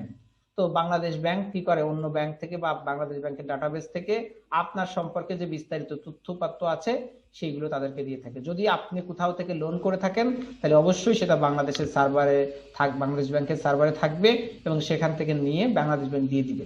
আর আপনার যদি কোথাও থেকে লোন করা ওইভাবে না থাকে ব্যাংক থেকে, তাহলে কিন্তু সেটা থাকবে না, আপনার তখন সিআইবি রিপোর্টে দিয়ে দিবে না এর কোনো ইয়া নাই, ব্যাংক্রাফট রিপোর্ট নাই বা এর কোনো লোনও নাই, ইত্যাদি ইত্যাদি ইত্যাদি, এরকম তখন আপনার রিপোর্টটা পজিটিভ আসবে। তো ক্রেডিট রিপোর্ট অন বেনিফিশিয়ারি, তারপরে হচ্ছে tin and valid tin certificate, membership certificate from chamber of commerce and ইন্ডাস্ট্রির যে আপনার মেম্বারশিপ কার্ড সেটা আপনাকে দিতে হবে, যেটা আইএলসি খোলার সময় আপনি দিয়েছিলেন। তারপরে income tax paid certificate of previous year. দেখেন এটা কিন্তু একটা নতুন আসছে যেটা আমরা অন্য কোথাও দেই নাই, যে আপনি যে বিদেশ থেকে পণ্য আমদানি করতে চান তাহলে আপনি কি বাংলাদেশের নিয়মিত ট্যাক্স প্রদান করেন? যদি বাংলাদেশ থেকে আপনি আমদানি করতে চান, বিদেশ থেকে কোনো দেশ থেকে নিয়ে আসতে চান পণ্য, আপনি বাংলাদেশি একজন আমদানিকারক, তাহলে কি হবে, আপনাকে ওইটা আপনার বৈধ টাকা আছে কি, আপনি গত বছরে কত টাকা ইনকাম করছেন, আপনার কত টাকা সম্পত্তি আছে বা কত টাকা আছে সেটা আমাদেরকে আগে দেখান। আপনার পক্ষ হয়ে যে আমি বিদেশের আর একটা ব্যক্তিকে নিশ্চয়তা দিব যে আমি তার টাকাটা পরিশোধ করে দিব, তা সেক্ষেত্রে আপনি যদি ব্যক্তি হন, ব্যক্তি হিসাবে ইম্পোর্ট করতে চান, তাহলে আপনার ব্যক্তি ইনকাম ট্যাক্স যে গত বছরে দিয়েছেন সেই ফর্মটা আমাদেরকে দেখান, অথবা আপনি যদি কোম্পানি হিসেবে আনতে চান তাহলে আপনার কোম্পানির গত বছরে যে আয় ইনকাম হয়েছে, ট্যাক্স দিয়েছেন, সেই ট্যাক্স সার্টিফিকেটটা আমাদেরকে দেখান। ক্লিয়ার আছে কিনা? ট্যাক্স সার্টিফিকেটের উপরে আপনার তো টাকা পয়সা কত আছে না আছে এগুলো দেয়াই থাকে, ঠিক আছে? তাহলে এটা কিন্তু তখন আপনাকে ব্যাংক দেখতে চাইবে। তো এভাবে আপনার এগুলো দেখতে চাওয়ার পরে আপনাকে কি করবে, একটা এলসি করার পারমিশন ব্যাংক দিবে। তখন এলসির যে বিভিন্ন পক্ষ আছে, পার্টিস লেটার অফ ক্রেডিট। তো লেটার অফ ক্রেডিটে পার্টি কারা থাকবে? প্রথমে অ্যাপ্লিক্যান্ট, যিনি এটার আবেদন করবেন, উনি একটা পার্টি, উনি আর কি প্রথমে এটা শুরু করেন। তারপরে বেনিফিশিয়ারি, মানে হচ্ছে অ্যাপ্লিক্যান্ট বলতে আসলে আমরা আমদানিকারককে বুঝবো, আর বেনিফিশিয়ারি বলতে আমরা বুঝবো হচ্ছে রপ্তানিকারককে, কারণ যে এই টাকাটা পাবে। ইস্যুইং ব্যাংক, আমদানিকারক যেই ব্যাংকে প্রথম এলসিটা খোলে তাকে বলা হয় ইস্যুইং ব্যাংক, মানে তারাই ইস্যু করে। অ্যাডভাইজিং ব্যাংক মানে হচ্ছে রপ্তানিকারকের দেশের যেই ব্যাংকটা থাকে, হ্যাঁ, যেই ব্যাংক রপ্তানিকারককে নিশ্চয়তা দেয় সেটাকে বলা হয় ইস্যুইং ব্যাংক, অ্যাডভাইজিং ব্যাংক। তারপর অনেক সময় আবার ট্রান্সফারিং ব্যাংক থাকে, যদি অনেক সময় দেখা যায় যে এগুলো মানে ব্যাক টু ব্যাক এলসি হয়, তো দেখা যায় আরেকটা ব্যাংকে আবার এগুলো ইয়ে করা হয়, মানে কিছুটা ট্রান্সফার করা হয় এলসি যে পরিশোধ করার ইয়েটা, তো তখন সেটাকে বলা হয় ট্রান্সফারিং ব্যাংক। যদি আরেকটা ব্যাংক থাকে তাহলে এরকম ট্রান্সফারিং ব্যাংক আসতে পারে, ইফ এনি, যদি প্রয়োজন পড়ে। কনফার্মিং ব্যাংক, এটাও যদি প্রয়োজন পড়ে তাহলে সেইটাও আসতে পারে। তারপরে নমিনেটেড বা নেগোশিয়েটিং ব্যাংক, মানে এই যে বাংলাদেশে আপনার বিদেশের যে আমদানিকারক তার পক্ষ হয়ে বাংলাদেশে একজন নমিনেটেড বা নেগোশিয়েটেড ব্যাংক, যার আন্ডার দিয়ে আপনি টাকা পয়সা নিচ্ছেন সেটা। অথবা আমরা বলতে পারি বাংলাদেশ ব্যাংক হতে পারে নেগোশিয়েটিং ব্যাংক, যে বাংলাদেশ ব্যাংকের মাধ্যমে আপনার ওই এনআরবি কমার্শিয়াল ব্যাংকে নিশ্চয়তাটা আসবে, তো সেটা হতে পারে। এগুলো যখন পণ্য মূল্য অনেক বেশি হয় বা অনেক বড় কিছু হয় তখন আসলে এই নেগোশিয়েটিং ব্যাংক ট্যাঙ্কের ব্যাপারগুলো আসে, তাছাড়া মোটামুটি এগুলো আসে না। তারপরে হচ্ছে রিম্বার্সিং ব্যাংক, মানে যেই টাকাটা আর কি ডিসবার্সমেন্ট করবে তাহলে সেই ব্যাংকে বলা হয় রিম্বার্সিং ব্যাংক। তো এই মূলত এই পক্ষগুলা একটা এলসির মধ্যে থাকতে পারে। আচ্ছা, তারপরে আমাদের এলসির প্রকারভেদ, এটা বেশ গুরুত্বপূর্ণ একটা পার্ট, এলসির প্রকারভেদ। এলসি বলতে কি আসলে এক ধরনের এলসি হয়ে থাকে, না এলসির মধ্যে আবার বিভিন্ন ধরন আছে বা প্রকার আছে, সেগুলো আমরা একটু দেখি। জানেন যে এলসি আসলে এলসি বলতে শুধু আমরা একটা এলসি কে বুঝবো না, এলসির বিভিন্ন ধরনের প্রকার আছে, যেমন রিকভারেবল অ্যান্ড ইরিকভারেবল এলসি, তারপরে সাইট অ্যান্ড আনসেন্স এলসি, তারপরে confirmed and unconfirmed LC, transferable and non transferable LC, তারপরে ডকুমেন্টারি অ্যান্ড ক্লিন এলসি, তারপরে restricted and open LC, back to back LC, revolving LC, stand by letter of credit. এরকম বিভিন্ন ধরনের LC আছে। তো আমরা এখান থেকে কয়েকটা সম্পর্কে একটু আলোচনা করি। প্রথমে দেখেন, আমরা চলে আসছি রিকভারেবল এবং নন রিকভারেবল এলসি কি জিনিস। তো a recoverable letter of credit is uncommon because it can be changed or cancelled by the bank that issued it and any time and any reason. আমরা কিন্তু শুরুতে বলেছিলাম এলসি হচ্ছে একটি অপরিবর্তনযোগ্য নিশ্চয়তা প্রদান করে থাকে, তাই না? এটা পরিবর্তন করা যায় না। এলসি সাধারণত আমরা হলে এটা ক্যান্সেল হবে না এবং আপনি পরিবর্তন করতে পারবেন না এবং টাকা পরিশোধের একদম নিশ্চয়তা পেয়ে যাবেন, এই কথাটা কিন্তু আমরা প্রথমেই আপনাদেরকে বলেছিলাম। কিন্তু আপনাকে দেখতে হবে যে আপনার বায়ারের এলসিটা রিকভারেবল লেটার অফ ক্রেডিট কিনা। সেটা যদি রিকভারেবল লেটার অফ ক্রেডিট হয়ে থাকে তাহলে ওই ব্যাংক কিন্তু ওখানে বলে দিবে যে আমি নির্দিষ্ট কোনো শর্ত সাপেক্ষে এই এলসিটা করছি না। আমি যদি মনে করি কোনো সময় যে কি হবে, যে এই এলসিটা আমার যে বায়ার আছে উনি কি করতে আমার গতানুগতিক মনে হচ্ছে না বা ভালো মনে হবে না, তখন কিন্তু আমাদের কোনো সমস্যা হলে আমরা কি করব, এই টাকা পরিশোধের নিশ্চয়তাটা আমরা ক্যান্সেল করে দিব, মানে এলসি আমরা বাতিল করে দিতে পারি। তাহলে সেটা যদি রিকভারেবল এলসি হয় তাহলে কিন্তু ইস্যুইং ব্যাংক, যেই ব্যাংক এটা প্রথমে ইস্যু করেছিল আপনার ওই যে ক্রেতার পক্ষ হয়ে, তাহলে সেই ব্যাংক যদি নির্দিষ্ট কোনো কারণ থাকতে পারে তার এগেইনস্টেও এটা ক্যান্সেল করে দিতে পারে, আবার উইদাউট কোনো কারণেও এটা ক্যান্সেল করে দিতে পারে, এই ক্ষমতা তাদের আছে। ইরিকভারেবল ব্যাংক এলসি কোনটা?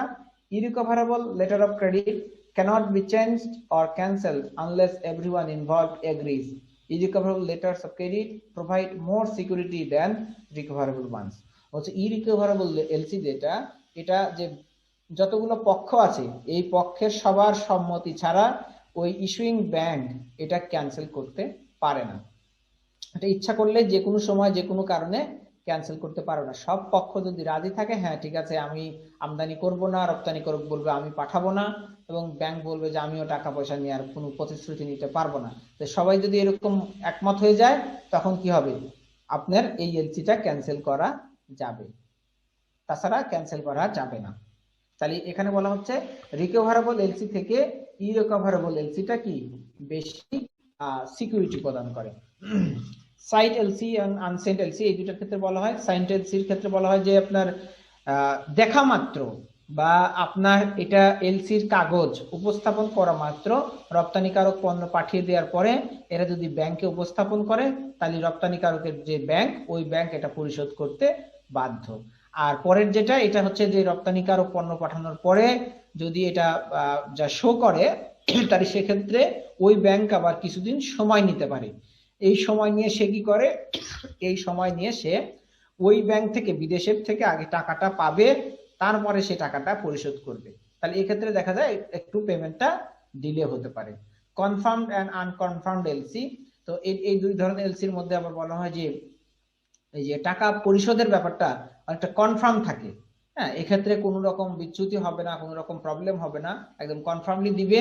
আনকনফার্মের ক্ষেত্রে দেখা যায় এটা অনেক সময় নাও হতে পারে, যে আপনাকে এরকম আপনার ব্যাংক গ্যারান্টি দিচ্ছে যে বিদেশি ব্যাংক যদি টাকা দেয় তাহলে আমি আপনাকে টাকা দিব, আর বিদেশি ব্যাংক যদি টাকা না দেয় তাহলে আমি আপনাকে টাকা দিব না।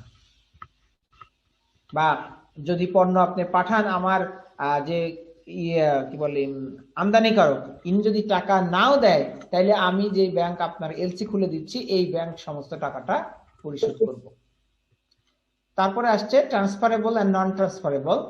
কিছু কিছু এলসি আছে যেগুলো ট্রান্সফার করা যায়, মালিকানা কিছুটা ট্রান্সফার করা যায়। যে হয়তো দেখা যাচ্ছে একজনের এলসি করা আছে একটু বেশি টাকার, তো দেখা যাচ্ছে যে সেই আপনি একটা এলসি দিয়েই অন্য আরেকটা পণ্য অন্য কোনো দেশ থেকে আমদানি করতে পারেন। যে একটা এলসি যদি আপনার খোলা থাকে তো সেই একই এলসি দিয়ে দেখা যায় আপনি অন্য আরেক দেশ থেকেও আরেকটা পণ্য বা সেম দেশ থেকেও আরেকজনের কাছ থেকেও ওই এলসি দিয়েও কি করতে পারেন, আপনি একই সাথে পণ্য নিতে পারেন। আর নন ট্রান্সফারেবল হচ্ছে আপনি যে এলসিটা খুলেছেন যেই পারপাসে যেই দেশের থেকে ওই এলসির ওইটা ছাড়া আপনি অন্য কোনো পণ্য বা অন্য কোনো দেশ থেকে ওই এলসি দিয়ে কোনো পণ্য আনতে পারবেন না। Documentary and clean. ডকুমেন্টারি এলসিটা বোঝাই যাচ্ছে, ডকুমেন্টারিতে যে সমস্ত তথ্য উপাত্ত বা ডকুমেন্টস গুলো একদম ক্লিয়ার কাট আনকাট থাকতে হবে। এরকম যদি ক্লিয়ার কাট বা আনকাট না থাকে তাহলে রপ্তানিকারককেও কিন্তু কোনো টাকা পয়সা দেওয়া হবে না। আবার আমদানিকারকও যদি সমস্ত ক্লিয়ার কাট সবকিছু পরিশোধ না করতে পারে তাহলে কিন্তু তাদের পক্ষ হয়ে ব্যাংক টাকা পরিশোধে মানে নিশ্চয়তা দিবে না। আর ক্লিনের ক্ষেত্রে বলা হচ্ছে এখানে মোটামুটি থাকে, ক্লিন থাকে মোটামুটি আপনার এলসির যে বিষয়গুলা যে দুই পক্ষের যে কি উদ্দেশ্য, কোন পণ্য নিতে চায়, কত দামের পণ্য নিতে চায়, এখানে মানে এলসির যে পণ্য ডিটেলস এগুলো সম্পর্কে আরো ক্লিয়ার কাট আনকাট অবস্থায় থাকে, যে যাতে করে আপনার ব্যাংকও জানে যে আপনি কি আমদানি করছেন, কত টাকার পণ্য আমদানি করছেন, কত টাকা দিতে হবে, কখন দিতে হবে, টাইমটা বিশেষ করে এখানে টাইম টেবিলের ব্যাপারটা যে কত সময় পরে বা কোন তারিখে এটা পেমেন্ট করতে হবে একদম সবকিছু ক্লিয়ার বলা থাকবে, যে এর মধ্যে কোনো কিছু মানে বাদ থাকবে এমন না। মানে এখানে শর্ত সাপেক্ষ গুলা বা বিভিন্ন শর্তগুলা এগুলো একদম ক্লিয়ার থাকবে, ঠিক আছে। এক্ষেত্রে ক্লিন এলসি আমরা বলবো। Restricted and open LC.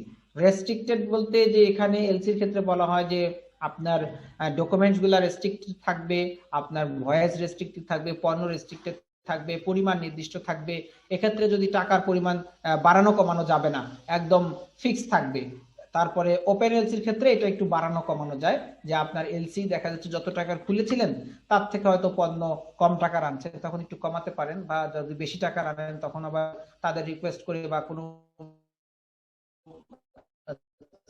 System আছে অ্যাপ্লাই করে আপনি সেটা বাড়িয়ে নিতে পারেন। Back to back LC. Back to back LC করা হয় কেন, যে এলসি কোথায়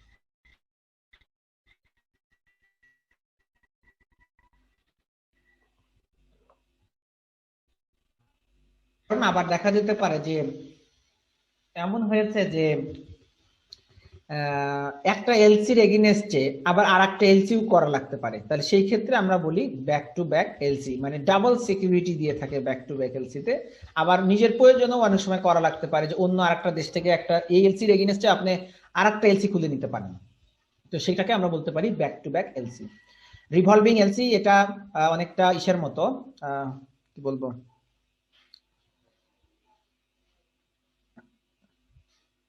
এটা কি বলবো এখন তো মনেই পড়ছে না। আচ্ছা, এটা আমরা পরে আলোচনা করছি। Stand by letter of credit. তো stand by letter of credit হচ্ছে যে এটা এলসি থেকে একটু আলাদা। স্ট্যান্ড বাই বলতে আমরা বুঝছি যে লেটার অফ ক্রেডিটে যেমন আপনার ইয়ে দেওয়া থাকে। আচ্ছা, রিভলভিংটা মনে পড়েছে, রিভলভিংটা বলে ফেলি। রিভলভিংটা হচ্ছে যে আপনি এলসি একটা খুলেছেন, তো এলসি টাকাটা আপনি কি করতে পারেন, মানে ব্যাংক কিছুদিন সময় নিয়ে আপনাকে পরিশোধ করতে পারে। সেক্ষেত্রে দেখা যায় আমদানিকারক যে টাকাটা ব্যাংকের কাছ থেকে পেয়েছে এটা কিছুদিন ঋণ হিসাবে ব্যবহার করতে পারে, যে আমি পণ্যটা পাওয়ার পরেও একটা নির্দিষ্ট সময় থাকতে পারে 30 দিনের মতো, 25 থেকে 30 দিন। এই 30 দিন সময়টা উনি পান, যে এই 30 দিন পরে টাকাটা পরিশোধ করলেও রপ্তানিকারকের সঙ্গে ওভাবেই চুক্তি করা থাকে যে টাকাটা কত দিনের মধ্যে পরিশোধ করবে। সেক্ষেত্রে দেখা যায় 30 দিন সময় পেয়ে থাকে, সেইটা ওই 30 দিনের ওই টাকাটা তিনি তার ক্রেডিট হিসাবে ব্যবহার করতে পারেন। এই জন্য এটাকে বলা হয় রিভলভিং এলসি। আর স্ট্যান্ড বাই এলসির ক্ষেত্রে বলা হয় যে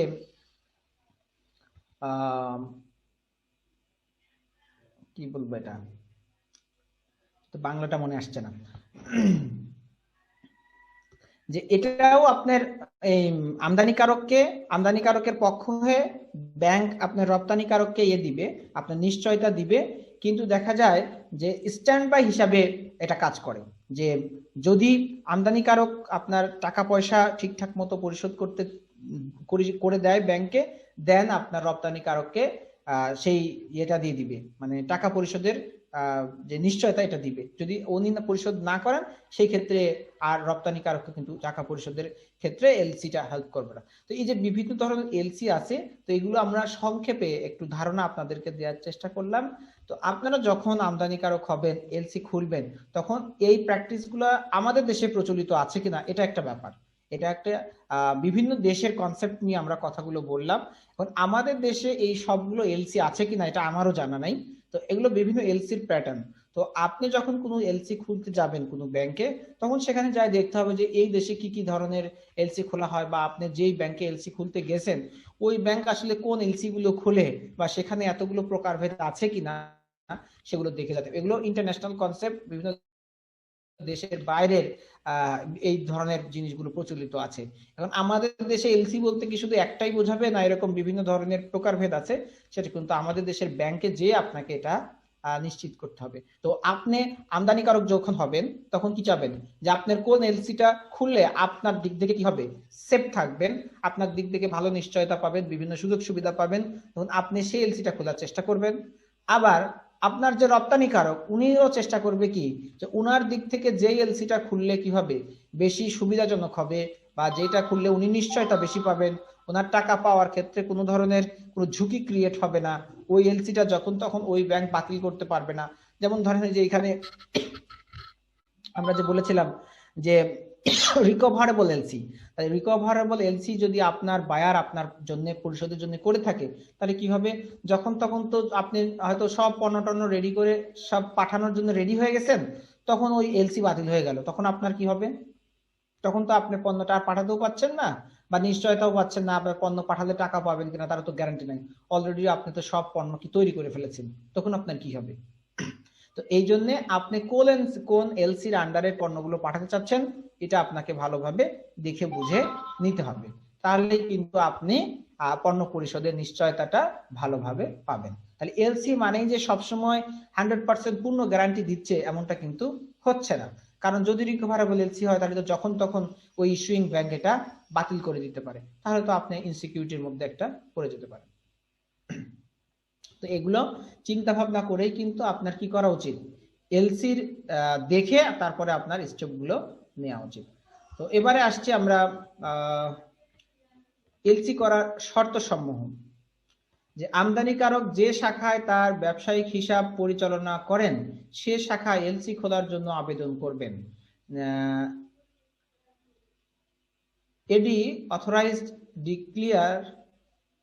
ডিলার শাখা ব্যতীত অন্য কোনো সাধারণ শাখা সরাসরি ঋণপত্র বা এলসি খুলতে পারবে না, তবে অন্যান্য সাধারণ শাখা ফরওয়ার্ডিং শাখা হিসেবে এলসি খোলার ব্যবস্থা নিতে পারেন। সেক্ষেত্রে তাকে তার নিকটস্থ এডি শাখা বা একই ব্যাংক হতে হবে। গ্রাহকের আবেদন ও অন্যান্য কাগজ পত্রাদি ফরওয়ার্ড করতে হবে এবং উক্ত এডি শাখা অ্যাডভাইজার যে অথরাইজড ডিলার শাখা, তো এই শাখায় সাধারণত আপনি এলসি খোলার ব্যবস্থা নেবেন। এখানে বলতে আসলে বোঝা যাচ্ছে যে এই যে আপনি এলসি কোন ব্যাংকে যা খুলবেন, আপনার যেই ব্যাংকে হিসাব আছে, যেই ব্যাংকে অ্যাকাউন্ট আছে, যেই ব্যাংকে আপনি হিসাব পরিচালনা করেন, সেই ব্রাঞ্চে যেই আপনাকে এলসিটা খুলতে হবে। এখন আপনি চট্টগ্রাম যদি ধরেন যে পণ্য আমদানি করবেন তো চট্টগ্রাম বন্দর দিয়ে, আপনি এখন এমনটা না যে আপনাকে চট্টগ্রাম বন্দরের ওখানে যা এলসি খুলতে হবে, তাই না? ওখানে যে কোনো ব্যাংকে যাই যদি আপনি এলসি খুলতে চান তো যে কোনো ব্যাংক কিন্তু আপনাকে এলসি দিতে পারবে না, কারণ তার আগে বলবে তাহলে আপনি আমাদের এখানে একটা অ্যাকাউন্ট করেন। তাহলে অ্যাকাউন্ট করলে তাহলে আপনার ওই অ্যাকাউন্টের এগেইনস্টে কি করতে পারবে, এলসিটা খুলতে পারবে। এখানে আরো অনেক ব্যাপার স্যাপার থাকে। আপনি যদি নতুন একটা ব্যাংকে টপ করে এলসি খোলেন তাহলে ওই ব্যাংক তো জানবে না যে আপনি কেমন টার্ন ওভার করেন, আপনার আর্থিক লেনদেন কেমন হয়, অনেক কিছু আপনার সম্পর্কে ওরা জানবে না। সেক্ষেত্রে আপনাকে এলসি খুলে দিতেও তারা চাইবে না সহজে, ঠিক আছে? যে আপনি চেনে না জানে না, আপনি ঢুক করে তার কাছে এলসি খুলতে গেলেন, আপনার পক্ষ হয়ে সে মানে টপ করে আরেকজনকে নিশ্চয়তা দিবে না। এই জন্য সাধারণত আপনি যেই ব্যাংকের যেই ব্রাঞ্চে আপনি কি করেন, আপনার হিসাব সংক্রান্ত পরিচালনা করেন বা ব্যাংকিং হিসাব পরিচালনা করেন, সেই ব্রাঞ্চটাতেই আপনার কি করা উচিত, এলসি খোলা উচিত। এবং যদি আপনি ওই ব্রাঞ্চে না খুলে ওই সেম ব্যাংকের অন্য কোনো ব্রাঞ্চেও খুলতে চান তাহলেও আপনি খুলতে পারবেন, কারণ ওই ব্যাংকের ডাটাবেজে তো আপনার সম্পর্কে বিস্তারিত তথ্য আছে। তো সেই ক্ষেত্রে আপনার যেই শাখায় অ্যাকাউন্টটা আছে ওই শাখা থেকে তারা বিভিন্ন তথ্য উপাত্তগুলো তারা কালেকশন করে নিয়ে তারপরে ওই শাখা আপনাকে এলসি খুলে দিবে, কিন্তু অন্য কোনো ব্যাংকে কিন্তু আপনাকে এলসি খুলে দিবে না। সেই কথাটা এখানে বলা হচ্ছে ব্যাংকের ক্ষেত্রে। তারপরে বলছে আমদানি ঋণপত্র খোলার পূর্বে এডি শাখার সংশ্লিষ্ট কর্মকর্তা নিম্নোক্ত বিষয়গুলো পরীক্ষা করবেন এবং নিশ্চিত করে নেবেন। যে আপনি এডি শাখা বলতে যে অথরাইজড শাখা যেটাকে আমরা বললাম, সে অথরাইজড শাখা কি করবে, যে আমদানিকারক সিসিআই এন্ড ই হতে আইআরসি গ্রহণ করেছেন কিনা, মানে ওই যে আমরা এক্সপোর্ট ইম্পোর্ট যে controller, chief controller of export and import যে আমরা অথরিটি অফিস থেকে আমরা আইআরসিটা নিয়েছিলাম, এটা ঠিকঠাক আছে কিনা, আমাদের ওই যথাযথ জায়গা থেকে আমরা আইআরসি নিছি কিনা, আবেদনপত্র আবেদনকৃত পণ্যটি বাংলাদেশে আমদানি যোগ্য বা ইম্পোর্ট পলিসি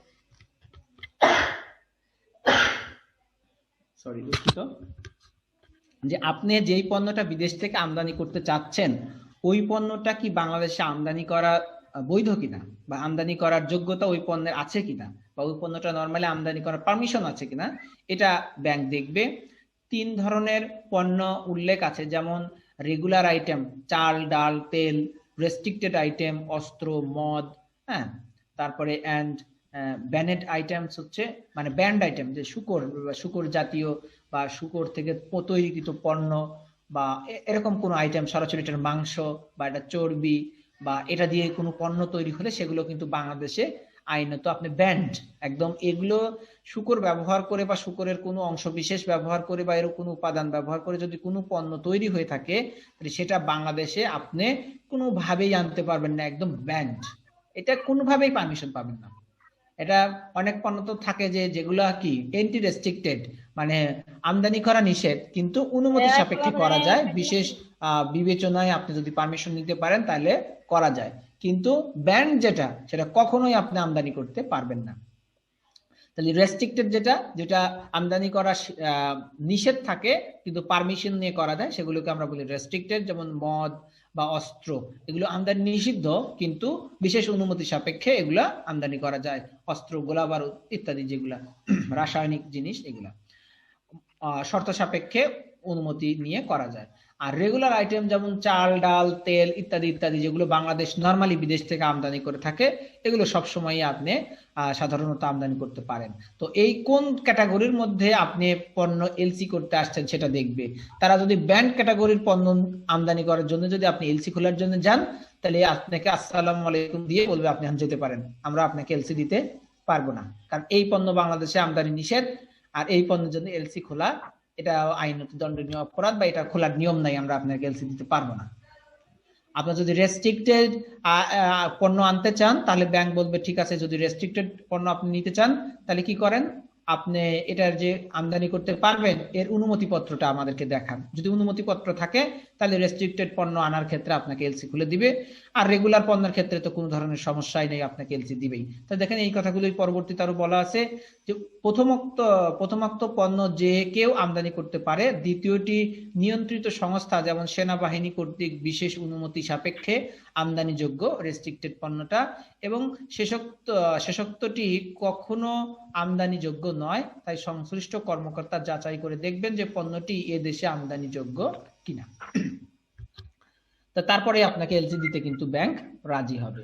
তারপরে এলসি করার আরো কিছু শর্ত সমূহ আছে, যে আমদানি পণ্যের সম্ভাব্য যে মূল্য বা ইনভয়েস প্রাইস বা ল্যান্ডেড কস্ট বা কাস্টমস ডিউটি, অভ্যন্তরীণ পরিবহন শুল্ক, সিএনএফ কমিশন, তারপরে অন্যান্য যদি থাকে বর্তমান বাজার মূল্যের চেয়ে কম কিনা।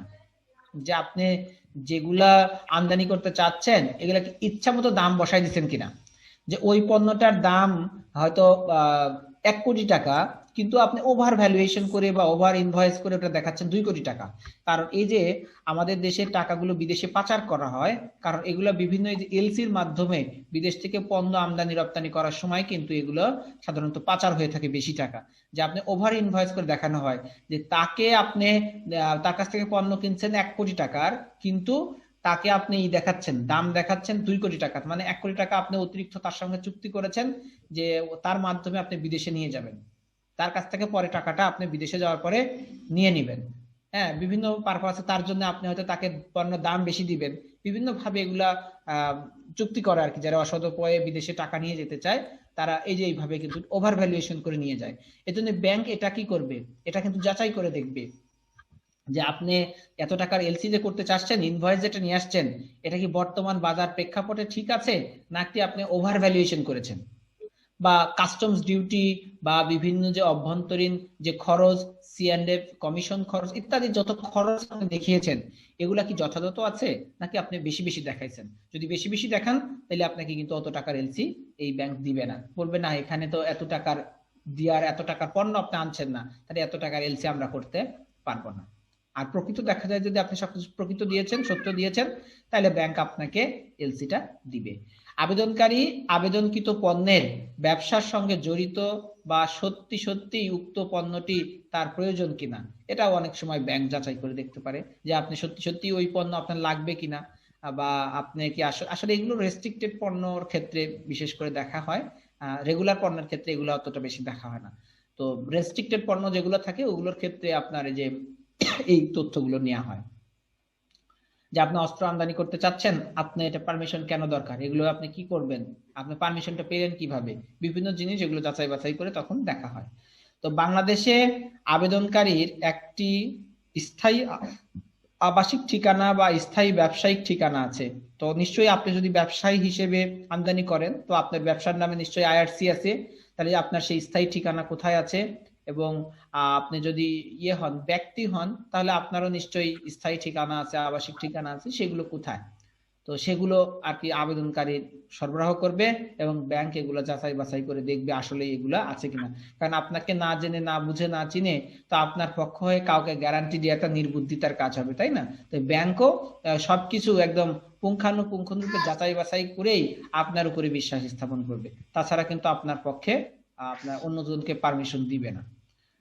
তারপরে শাখায় তার কোনো খেলাপি ঋণ নেই অথবা তিনি কোনো খেলাপি ঋণ গ্রহীতার গ্রান্টর নন, এটাও কিন্তু একটা উল্লেখযোগ্য ব্যাপার, যে আপনার কোনো জায়গা থেকে কোনোদিন কোনো ব্যাংক থেকে ঋণ খেলাপি এই খেতাব পেয়েছেন কিনা, বা এর দুর্নাম আপনার নামে আছে কিনা, বা আপনি ঋণ খেলাপি হয়েছে এরকম কোনো ব্যক্তির ঋণ নেওয়ার সময় গ্যারান্টর ছিলেন কিনা। কারণ গ্রান্টরের লিস্টও তো বাংলাদেশ ব্যাংকে থাকে। ওই যে সিআইবি রিপোর্টের কথা বলছিলাম, ওই রিপোর্ট থেকে আপনার এইটা সম্পর্কে কিন্তু বিস্তারিত তথ্য বাংলাদেশ ব্যাংক এই ব্যাংককে দিয়ে দিবে। তারপরে উক্ত শাখায় অথবা অন্য কোনো ব্যাংক শাখায় তার ওভারডিউ বিল অফ এন্ট্রি বা মেয়াদোত্তীর্ণ বিল অফ এন্ট্রি আছে কিনা এটাও দেখবে। যে আপনি এই ব্যাংকেরই কোনো শাখায় বা এই ব্যাংকের যে শাখায় গেছেন সেই শাখায় বা অন্য কোনো ব্যাংকে আপনার এগেইনস্টে কোনো বিল আসছিল যেটা আপনি পরিশোধ করেন নাই, মানে আপনি কারো কাছ থেকে বাকিতে কিনেছিলেন, ওই টাকাটা নির্দিষ্ট সময় পরিশোধ করার কথা ছিল কিন্তু আপনি ওইটা জমা দেওয়ার পরেও সেই টাকাটা পরিশোধ করেন নাই, এরকম দুর্নাম আপনার নামে আছে কিনা সেটাও কিন্তু তারা দেখবে। হ্যাঁ, যদি দেখা যায় যে হ্যাঁ আপনার নামে বিল আসে কিন্তু আপনি নিয়মিত টাকা পয়সা পরিশোধ করেন না, এটা আপনার একটা বদ অভ্যাস, তাহলে কি হবে?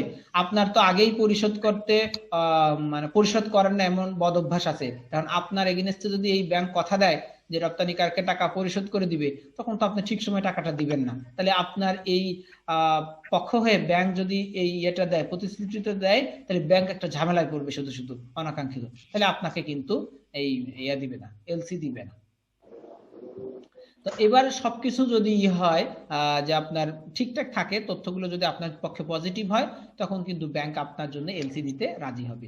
তো যদি এলসি দিতে চায় তাহলে সেই ক্ষেত্রে এলসি ইস্যুর পর্যায় আছে কয়েকটা, তো সেগুলো আমরা দেখি যে এলসি তখন কিভাবে পর্যায়ক্রমে ইস্যু হবে, তার ধাপগুলো কি কি। যে প্রথম ধাপ, যে কোম্পানির ট্রেড লাইসেন্স, টিন, ভ্যাট বা আইআরসি বা ইম্পোর্ট রেজিস্ট্রেশন যে সার্টিফিকেট, এগুলো আপনি যথাযথভাবে আছে কিনা এগুলো ঠিকঠাক মতো আপনি জমা দিবেন। এগুলো আপ টু ডেট, মানে ওই সময় এগুলো আপনারা জানেন যে ভ্যাট বলেন, টিন বলেন, এগুলো সবকিছু ঠিকঠাক মতো থাকলে তখন আপনাকে কি দিবে, আপনি প্রথম পর্যায়ে অতিক্রম করলেন। তারপরে কোন ব্যাংক এ কোম্পানির অ্যাকাউন্ট করা, আপনি প্রথমে দেখবে যে আপনি যেই কোম্পানির যদি যান বা ব্যক্তি হিসেবে যান, তাহলে কোন ব্যাংকে আসলে আপনি হিসাব পরিচালনা করেন। তো সেটা কি আপনি যেই ব্যাংকে এলসি খুলতে গেছেন এই ব্যাংকেরই কোন শাখাতে খুলেছেন এটা দেখতে পারে, বা আপনি যদি সেই শাখাতেই যান তাহলে তো তারা জানবেই যে আপনি তাদের কাস্টমার। তাহলে দ্বিতীয় ধাপও আপনি উতরে গেলেন।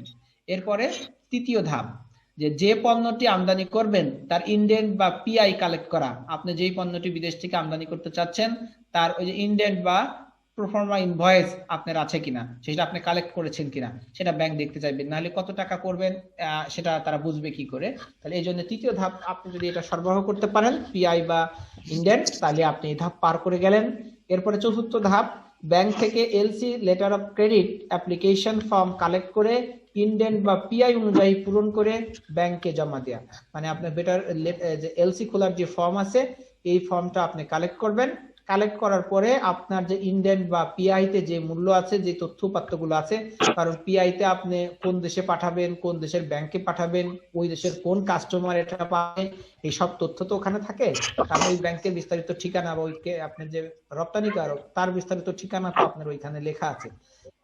তো ওইখানে যা যা আছে সব তথ্য উপাত্ত দিয়ে আপনি লেটার অফ ক্রেডিটের ফর্মটা পূরণ করবেন। তারপরে আপনার তথ্যগুলো তো আপনি জানেনই, এগুলো তো দিবেনই। তারপরে পর্যায় 5, এলসি মার্জিন জমা দেয়া। প্রথম দিকে ব্যাংকে পুরো টাকাটাই জমা দিতে হবে। ধরা যাক এলসি ভ্যালু $20,000, ব্যাংকে আপনাকে 17 লাখ টাকা জমা দিতে হবে। তবে আস্তে আস্তে ব্যাংকের সাথে ব্যবসা বাড়লে তখন 10 to 20% মার্জিন দিয়ে এলসি খুলতে পারবেন। টাকার সাথে অন্যান্য কিছু ডকুমেন্টও দিতে হবে। এখানে বলছে যদি আপনার এলসির ভ্যালু, এখানে একটা নির্দিষ্ট ইয়ে আছে যে কত টাকার এলসি খুললে আপনাকে কত টাকা জমা দিতে হবে। দেখেন যে $20,000 যদি আপনি একটা এলসি খুলতে চান তাহলে 20,000 যে ডলার, তো এই $20,000 কত টাকা হয়। তো এখানে একটা সার্টেন পার্সেন্টেজ দিয়ে আমরা ইয়ে করেছি, এটা 82 বা 83 বা 80 এরকম বা 84 টাকার একটা ডলারের দাম দিয়ে আমরা তখন ইয়ে করেছি যে আপনি যখন এলসি খুলবেন তখন পুরো টাকাটা আপনাকে কি করতে হবে, ব্যাংকে জমা দিতে হবে। যত টাকা এলসি খুলবেন তত টাকা আপনাকে ব্যাংকে জমা দিতে হবে। তাহলে আজ আপনি জমা দিয়ে দিলেন 17 লাখ টাকা হয় বাংলাদেশি টাকা, 17 লাখ টাকা আপনি জমা দিয়ে দিলেন। আর এভাবে যদি রেগুলার বেসিসে আপনি ওই ব্যাংকের সাথে এলসি খুলে এরকম বৈদেশিক লেনদেন পরিচালনা করেন তাহলে তখন কিন্তু আপনাকে এই পুরো টাকাটা একবারে দিতে হয় না। তখন দেখা যায় যে 10 to 20% টাকা যদি আপনি জমা দেন তাহলেই আপনার পক্ষে হয়ে ব্যাংক কিন্তু গ্যারান্টিটা দিবে, কিন্তু ফার্স্ট টাইমে আপনাকে দেখা যাচ্ছে পুরো টাকাটাই জমা রাখতে হচ্ছে। টাকার সাথে অন্যান্য কিছু ডকুমেন্টও দিতে হবে, যে ডকুমেন্টগুলো তা ব্যাংক চাইবে সেগুলো আপনার জমা দিতে হবে। সেই ডকুমেন্টগুলোর মধ্যে যেমন রয়েছে আপনার কোম্পানির সব কাগজ, trade licence, tin, VAT, IRC, মানে কোম্পানি হলে কোম্পানির, ব্যক্তিগত হলে ব্যক্তিগত জিনিসগুলো দিতে হবে।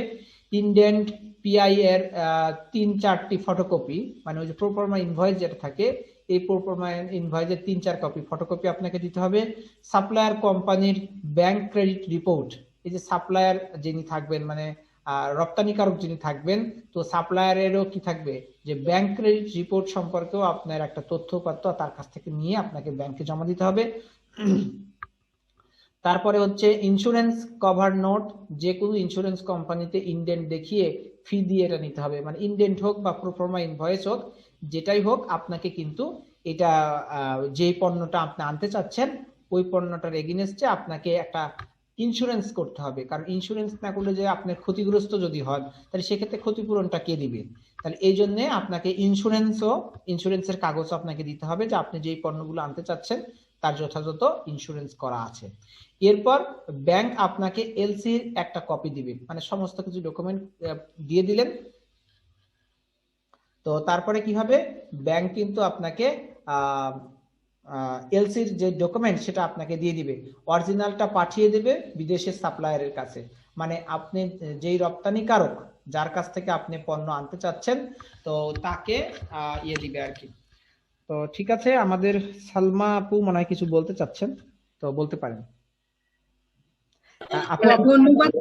হ্যাঁ, সকালে আপনি আমাকে খুঁজছিলেন, আসলে এখানে আমাদের সম্মেলনে একটা মিটিং হচ্ছে, যে কারণে এখানে 45 জনের মতো উদ্যোক্তা আমার চলে আসছেন অলরেডি, তো যে কারণে কথা বলতে পারি না। ইসরাত মনে আমাকে খুঁজছিল। আসলে যেটা হচ্ছে যে আমাদের এই মাসে এই মাসে আমাদের একটা প্রোগ্রাম হওয়ার প্ল্যান হচ্ছে, এটা আগে হওয়ার কথা ছিল। তো সবার আগে আপনাকে ইনভাইট করে রাখছি, আশা করি আপনি আমার সাথে যুক্ত থাকবেন, আমি আপনার সাথে আবারও কন্ট্যাক্ট করে নিব ডেট জানিয়ে। আর ইসরাত তুমি আমাকে মনে হয় খুঁজছিলা। আমি এখানেই ছিলাম, আমি জাস্ট কথা বলতে পারছিলাম না, মিটিংটা চলছিল। জি আপু, আমরা শুনেছিলাম ওই ফয়সাল ভাই আমাদেরকে জানিয়েছিলেন যে আপনি ব্যস্ত আছেন। হ্যাঁ সেটাই। আর যেটা হয় যে আমার এখানে সকালবেলা অনেক উদ্যোক্তারা এসে চলে যায়, যে কারণে সকালবেলায় আমার রাশ টাইম থাকে। আর যেটা হচ্ছে যে এইখানে আপনার ব্যাচ থেকে যেটার জন্য কল করা, মানে এখানে আমার এখন তো আমাদের নজরুল ইসলাম ভাই নারায়ণগঞ্জ থেকে আপনি হাত তুলেছেন, আপনি কি কিছু বলতে চান?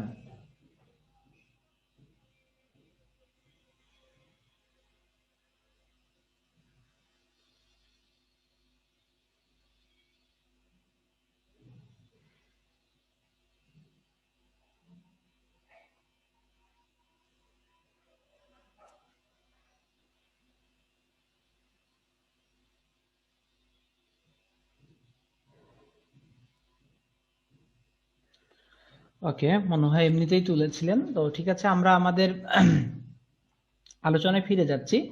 যে কোম্পানির ইন্স্যুরেন্স কাভারেজ যে নোটটা সেটা আপনি জমা দিলেন, তারপরে ব্যাংক কিন্তু আপনাকে এলসির একটা কপি দিয়ে দিল, সে অরিজিনালটা কিন্তু সে বিদেশে আপনার রপ্তানিকারকের যে ব্যাংকের কথা আপনি বলেছিলেন সেই ব্যাংকে দিয়ে দিবে।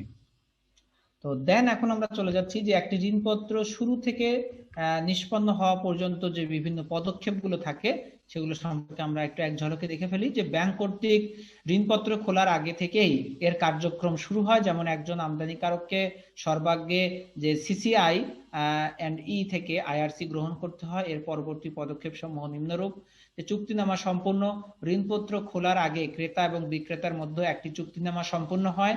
চুক্তিপত্রে মালামালের বিবরণ, জাহাজীকরণ শর্ত, অর্থ পরিশোধ পদ্ধতি, জাহাজীকরণের তারিখ, তারপরে ইত্যাদি উল্লেখ থাকে বিষয় সম্পর্কে। তারপরে আছে যে আপনার আবেদন, যে চুক্তিপত্র সম্পূর্ণ হওয়ার পর পণ্যের ক্রেতা তার ব্যাংকে ঋণপত্র খোলার জন্য আবেদন করবেন। এ পর্যায়ে ব্যাংকার গ্রাহক সম্পর্কের ভিত্তিতে মার্জিন নির্ধারিত হয়, জামানত গ্রহণ করা হয়। এছাড়া ব্যাংক তাদের প্রয়োজনীয় কমিশন ও চার্জ গ্রহণের হিসাব থেকে আদায় করে নেন। অন্যান্য চার্জ আদায় সহ প্রয়োজনীয় দলিলাদি স্বাক্ষর পূর্বক গ্রাহক ব্যাংকে জমা দিয়ে থাকেন টাকা। তারপরে ফর্ম সরবরাহ, সবকিছু কিছু বুঝে পাওয়ার পরে, টাকা পয়সা পাওয়ার পরেই কিন্তু ব্যাংক গ্রাহকের অনুকূলে রেজিস্টার নথিতে এলসি অ্যাপ্লিকেশন ফর্ম, যেমন এলসিএফ, আইএমএফ ফর্ম ইস্যু করে। তারপরে হচ্ছে গ্রাহক উক্ত ফর্ম সমূহ পূরণ ও স্বাক্ষর বা সিল বিভিন্ন জিনিস যেগুলো তার হলে এগুলো পূরণ করার পরে ব্যাংকে এগুলো আবার ফেরত দিতে আসে, মানে পূরণ করে তো জমা দিতে হয় আর কি। এরপর এলসি ইস্যু করা হয়। এরপর এলসি ইস্যুকারী ব্যাংক কর্তৃক ঋণপত্র ইস্যু করা হয়। ইউসিপি এবং বাংলাদেশ ব্যাংকের নির্দেশনার আলোকে ঋণপত্রের শর্ত আরোপ করা হয়।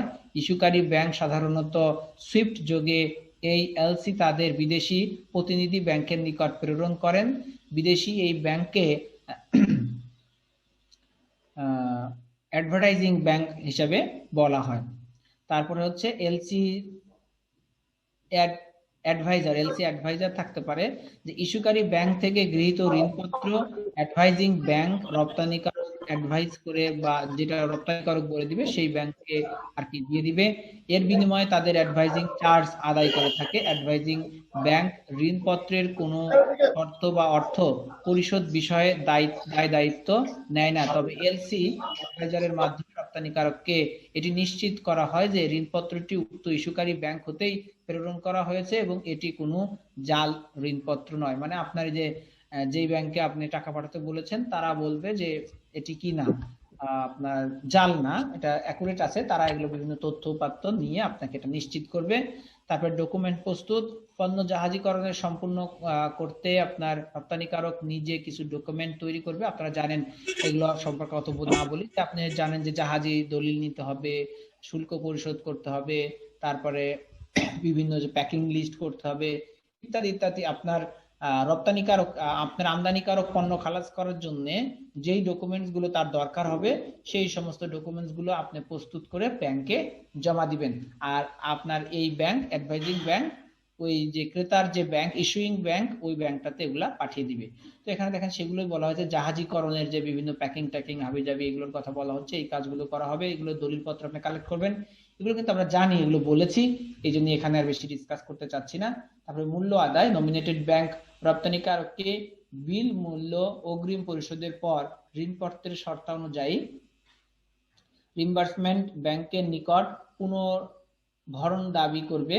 অন্যথায় ইস্যুকারী ব্যাংকের নিকট ডকুমেন্ট প্রেরণ পূর্বক তাদের নিষ্ঠ অ্যাকাউন্টে বিল মূল্য জমা করতে অনুরোধ জানাবে। তো এভাবেই আপনার নিষ্পত্তি সম্পূর্ণ হবে। এখানে আবার সেই কথাগুলোই আবার বলেছে যে ইস্যুকারী ব্যাংক কর্তৃক ডকুমেন্টস গ্রহণ, মানে যে আপনার অ্যাডভাইজিং ব্যাংক ইস্যুকারী ব্যাংকে পণ্যগুলো ডকুমেন্টস গুলো পাঠিয়ে দিবে। ইস্যুকারী ব্যাংক জাহাজি দলিলি যেমন commercial invoice, packing list, bill of lading, incorporation certificate, তারপরে সার্টিফিকেট অফ অরিজিন প্রভৃতি গ্রহণের পর সেগুলোকে ঋণপত্রের শর্তের সাথে মিলিয়ে দেখবে এবং ডকুমেন্ট যথাযথ যদি ঠিক থাকে, অর্ডারে যেমন করার কথা ছিল তেমন যদি সবকিছু ঠিক থাকে তাহলে তারপরে বিল পরিশোধ করবে। পাশাপাশি আমদানিকারককে নোটিশ পাঠাবে এবং মার্জিন অবশিষ্ট অর্থ ব্যাংকে জমা করতে বা ডকুমেন্টস ব্যাংক থেকে ছাড় করিয়ে নিতে অনুরোধ জানাবে।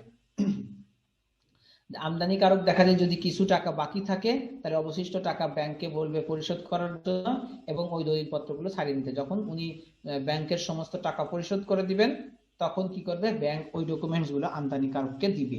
আদারওয়াইজ ওই ডকুমেন্টস গুলো কিন্তু ব্যাংক আমদানিকারককে দিবে না। তো আমদানিকারককে মার্জিন অবশিষ্ট অর্থ যদি পরিশোধ করেন চার্জ সুদ সমেত তখন ব্যাংক থেকে ডকুমেন্টস গ্রহণ করতে পারবে এবং সিএনএফ এজেন্টের সাহায্যে বন্দরে শুল্ক পরিশোধ করতে হবে এবং জাহাজি কোম্পানির নিকট হতে মালামাল ছাড় করিয়ে নেবে। আর ডকুমেন্টসে কোনো ত্রুটি থাকলে তা আমদানিকারককে অবহিত করবে এবং তার সম্মতিক্রমে ডকুমেন্টস তার অনুকূলে ছাড় দেবে।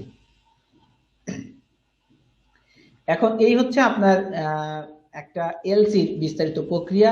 এখন এলসির যদি আপনার কোনো ভুল ত্রুটি হয়ে যায় বা এলসির যদি কোনো কিছু আপনার অ্যামেন্ডমেন্ট করার দরকার পড়ে বা সংশোধনীর দরকার পড়ে তাহলেও কিছু নিয়ম আছে।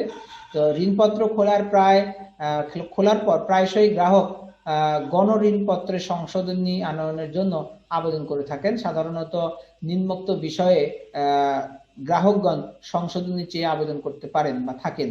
ঋণপত্রের জাহাজীকরণ ও মেয়াদ উত্তীর্ণের তারিখ বাড়ানো, এটা কিন্তু অনেক সময় খুব হয়ে থাকে। কারণ আপনি একটা তারিখ দিয়ে হয়তো এলসি খুলেছিলেন, সেটা রপ্তানিকারক হয়তো নির্দিষ্ট সময় পণ্য পাঠাতে পারে নাই, তার কারণে সময় বেশি লেগে যেতে পারছে, এই জন্য আপনাকে বাড়ানো লাগতে পারে।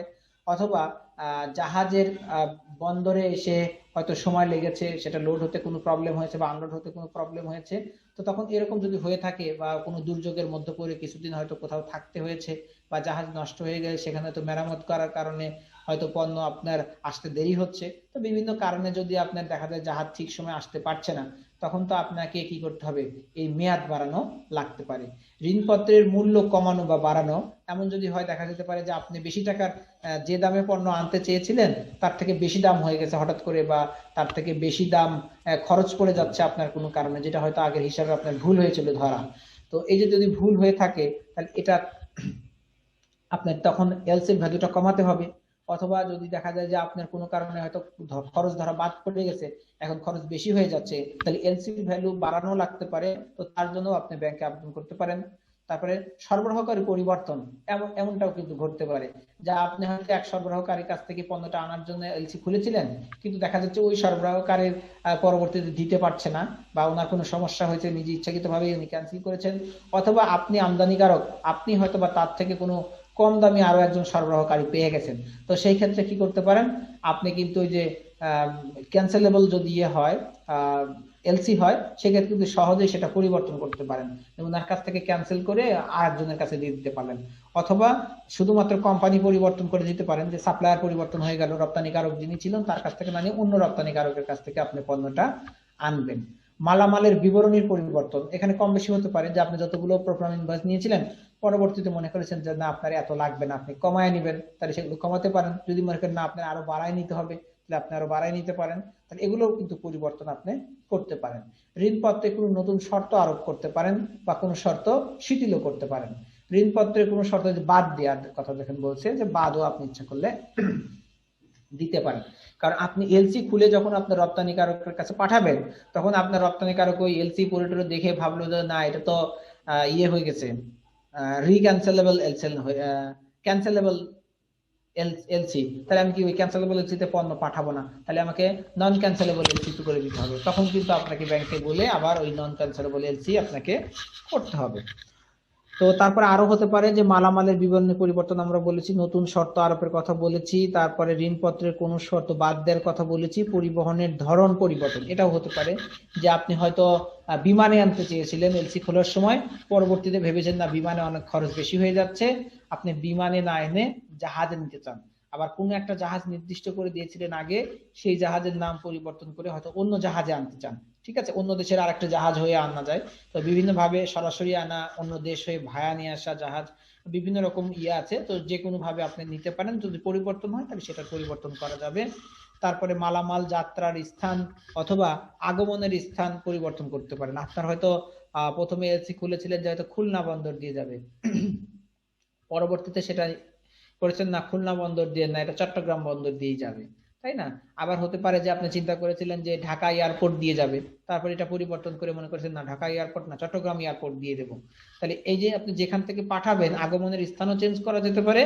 আবার হতে পারে যে আপনি যেই দেশের আপনার যেই দেশে পণ্যটা যাচ্ছে, আমদানিকারক যেইভাবে যেই দেশে পণ্যটা নিচ্ছে, তো ওই দেশেও তো কি হতে পারে অনেক বিমানবন্দর আছে, তো সেক্ষেত্রে এক বিমানবন্দর থেকে আরেক বিমানবন্দর আপনি ট্রান্সফার করে নিতে পারেন বা অন্য পরিবর্তন করতে পারেন।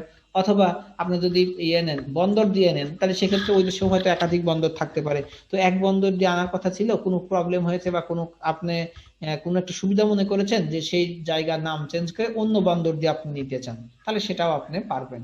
কোনো নির্দিষ্ট শর্ত পরিবর্তন, এছাড়াও যদি আপনি অন্যান্য কোনো নির্দিষ্ট শর্ত পরিবর্তন করতে চান বা যোগ করতে চান, তাহলে সেটাও করতে পারেন। আপনি আবেদন সাপেক্ষে ব্যাংক আপনার এগুলা আমলে নিয়ে চেঞ্জ করার চেষ্টা করবে। এ ধরনের সংশোধনী আবেদনের প্রাপ্তির পর যদি তা কোনো নিয়ম আচারের পরিপন্থী না হয় অথবা ব্যাংক বা দেশের কোনো ক্ষতির কারণ না হয়, তবে সংশোধনী করা যেতে পারে। তবে কোনো কিছুর পরিবর্তন অবশ্যই বিদেশি সরবরাহকারীর অনুমোদন থাকতে হবে।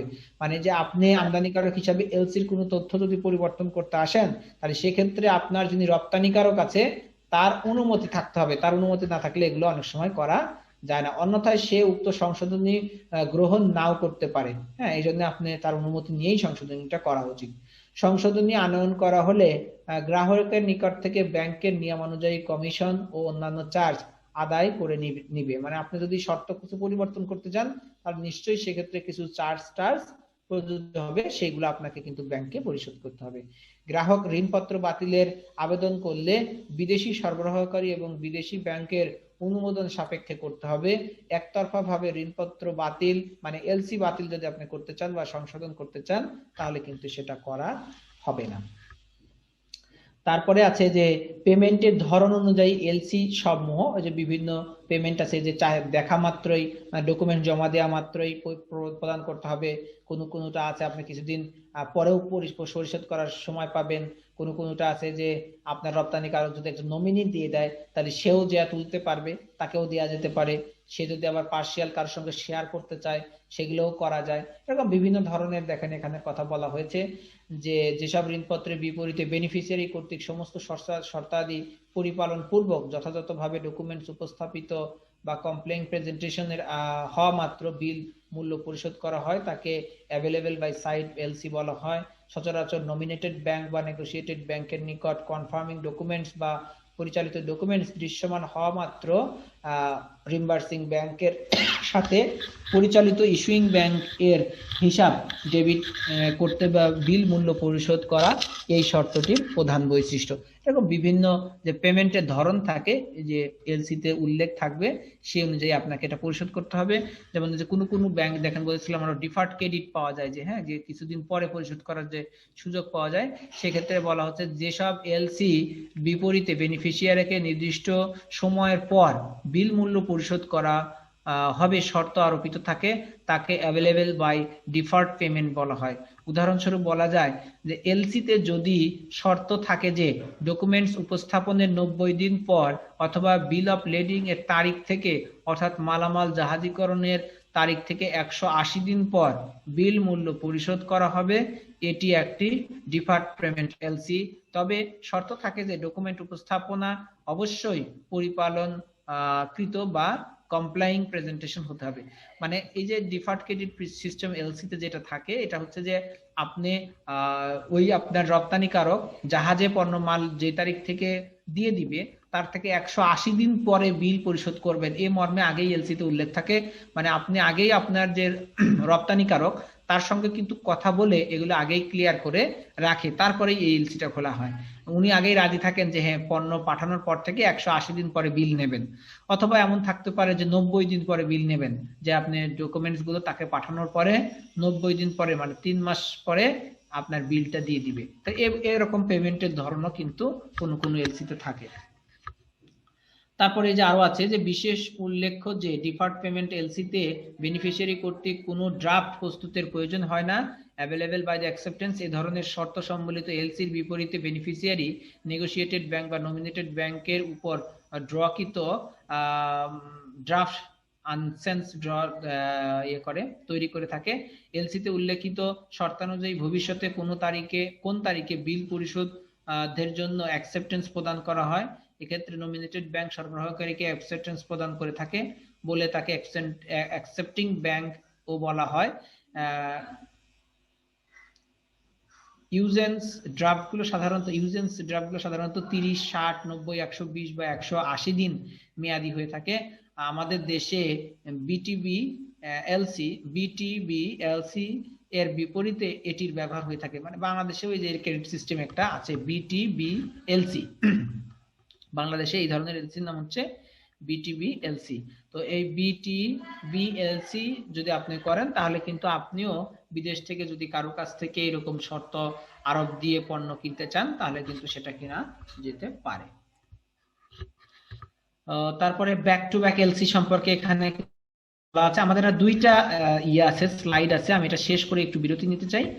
যেহেতু আমরা প্রতিদিনই একটা বিরতি নিয়ে অভ্যস্ত, আপনারা জানি একটু বোর ফিল করছেন হয়তো, লং টার্ম আমরা 2 ঘন্টার উপরে ক্লাস নিয়ে ফেলেছি, তো আমরা একটু বিরতি নিব আর জাস্ট এই স্লাইডটা বাদে আর একটা স্লাইড আছে সেটা শেষ করি। ব্যাক টু ব্যাক এলসি যেটা, যে যখন কোনো একটি মাস্টার এলসি কে ভিত্তি করে তার বিপরীতে নতুন কোনো এলসি ইস্যু করা হয় তাকে দুঃখিত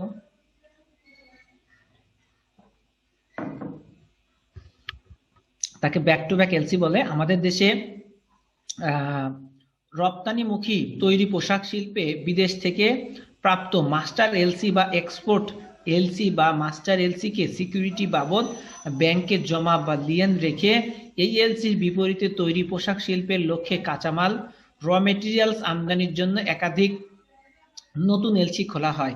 এসব নতুন এলসির বিপরীতে আমদানিকৃত কাঁচামাল দ্বারা তৈরি পোশাক প্রস্তুতকৃত বিদেশি রপ্তানি করা হয়, মানে পোশাক প্রস্তুত করে বিদেশে রপ্তানি করা হয়। পোশাক খাতে খোলা এই সব নতুন LC K back to back LC বলা হয়। তো ব্যাক টু ব্যাক এলসি মানে হচ্ছে আপনি যে বিদেশে কারো কাছে পণ্য বিক্রি করতে চাচ্ছেন একটা নির্দিষ্ট পরিমাণ, উনি যে মাস্টার এলসিটা খুলে আপনার নামে পাঠিয়েছে, এই এলসিটা ব্যাংককে দেখিয়ে আপনি এই এলসির এগেইনস্টে হয়তো অন্য কোনো দেশ থেকে এর র মেটেরিয়ালস আমদানি করতে চান, তখন আপনাকে আর নগদ টাকা জমা দিতে হয় না।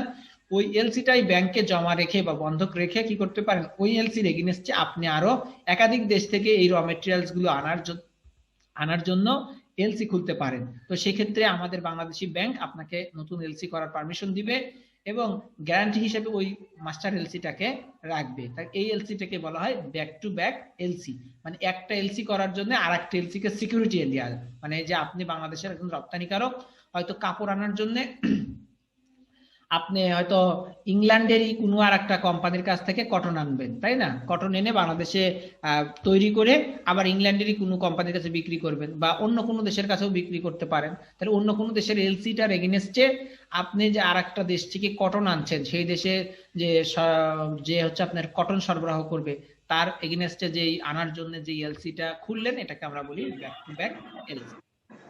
আশা করি আপনাদের এলসি সম্পর্কে বিস্তারিত কথা বলা হয়ে গেছে।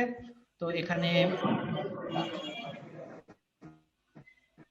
এটা ওই কথা আমরা আগেও বলে ফেলেছি, এটা আমাদের আলোচনা শেষ, যে আপনার দেখা মাত্র, মানে কাগজপত্র সবকিছু উপস্থাপন করা মাত্র আপনাকে কি করতে হবে, এলসি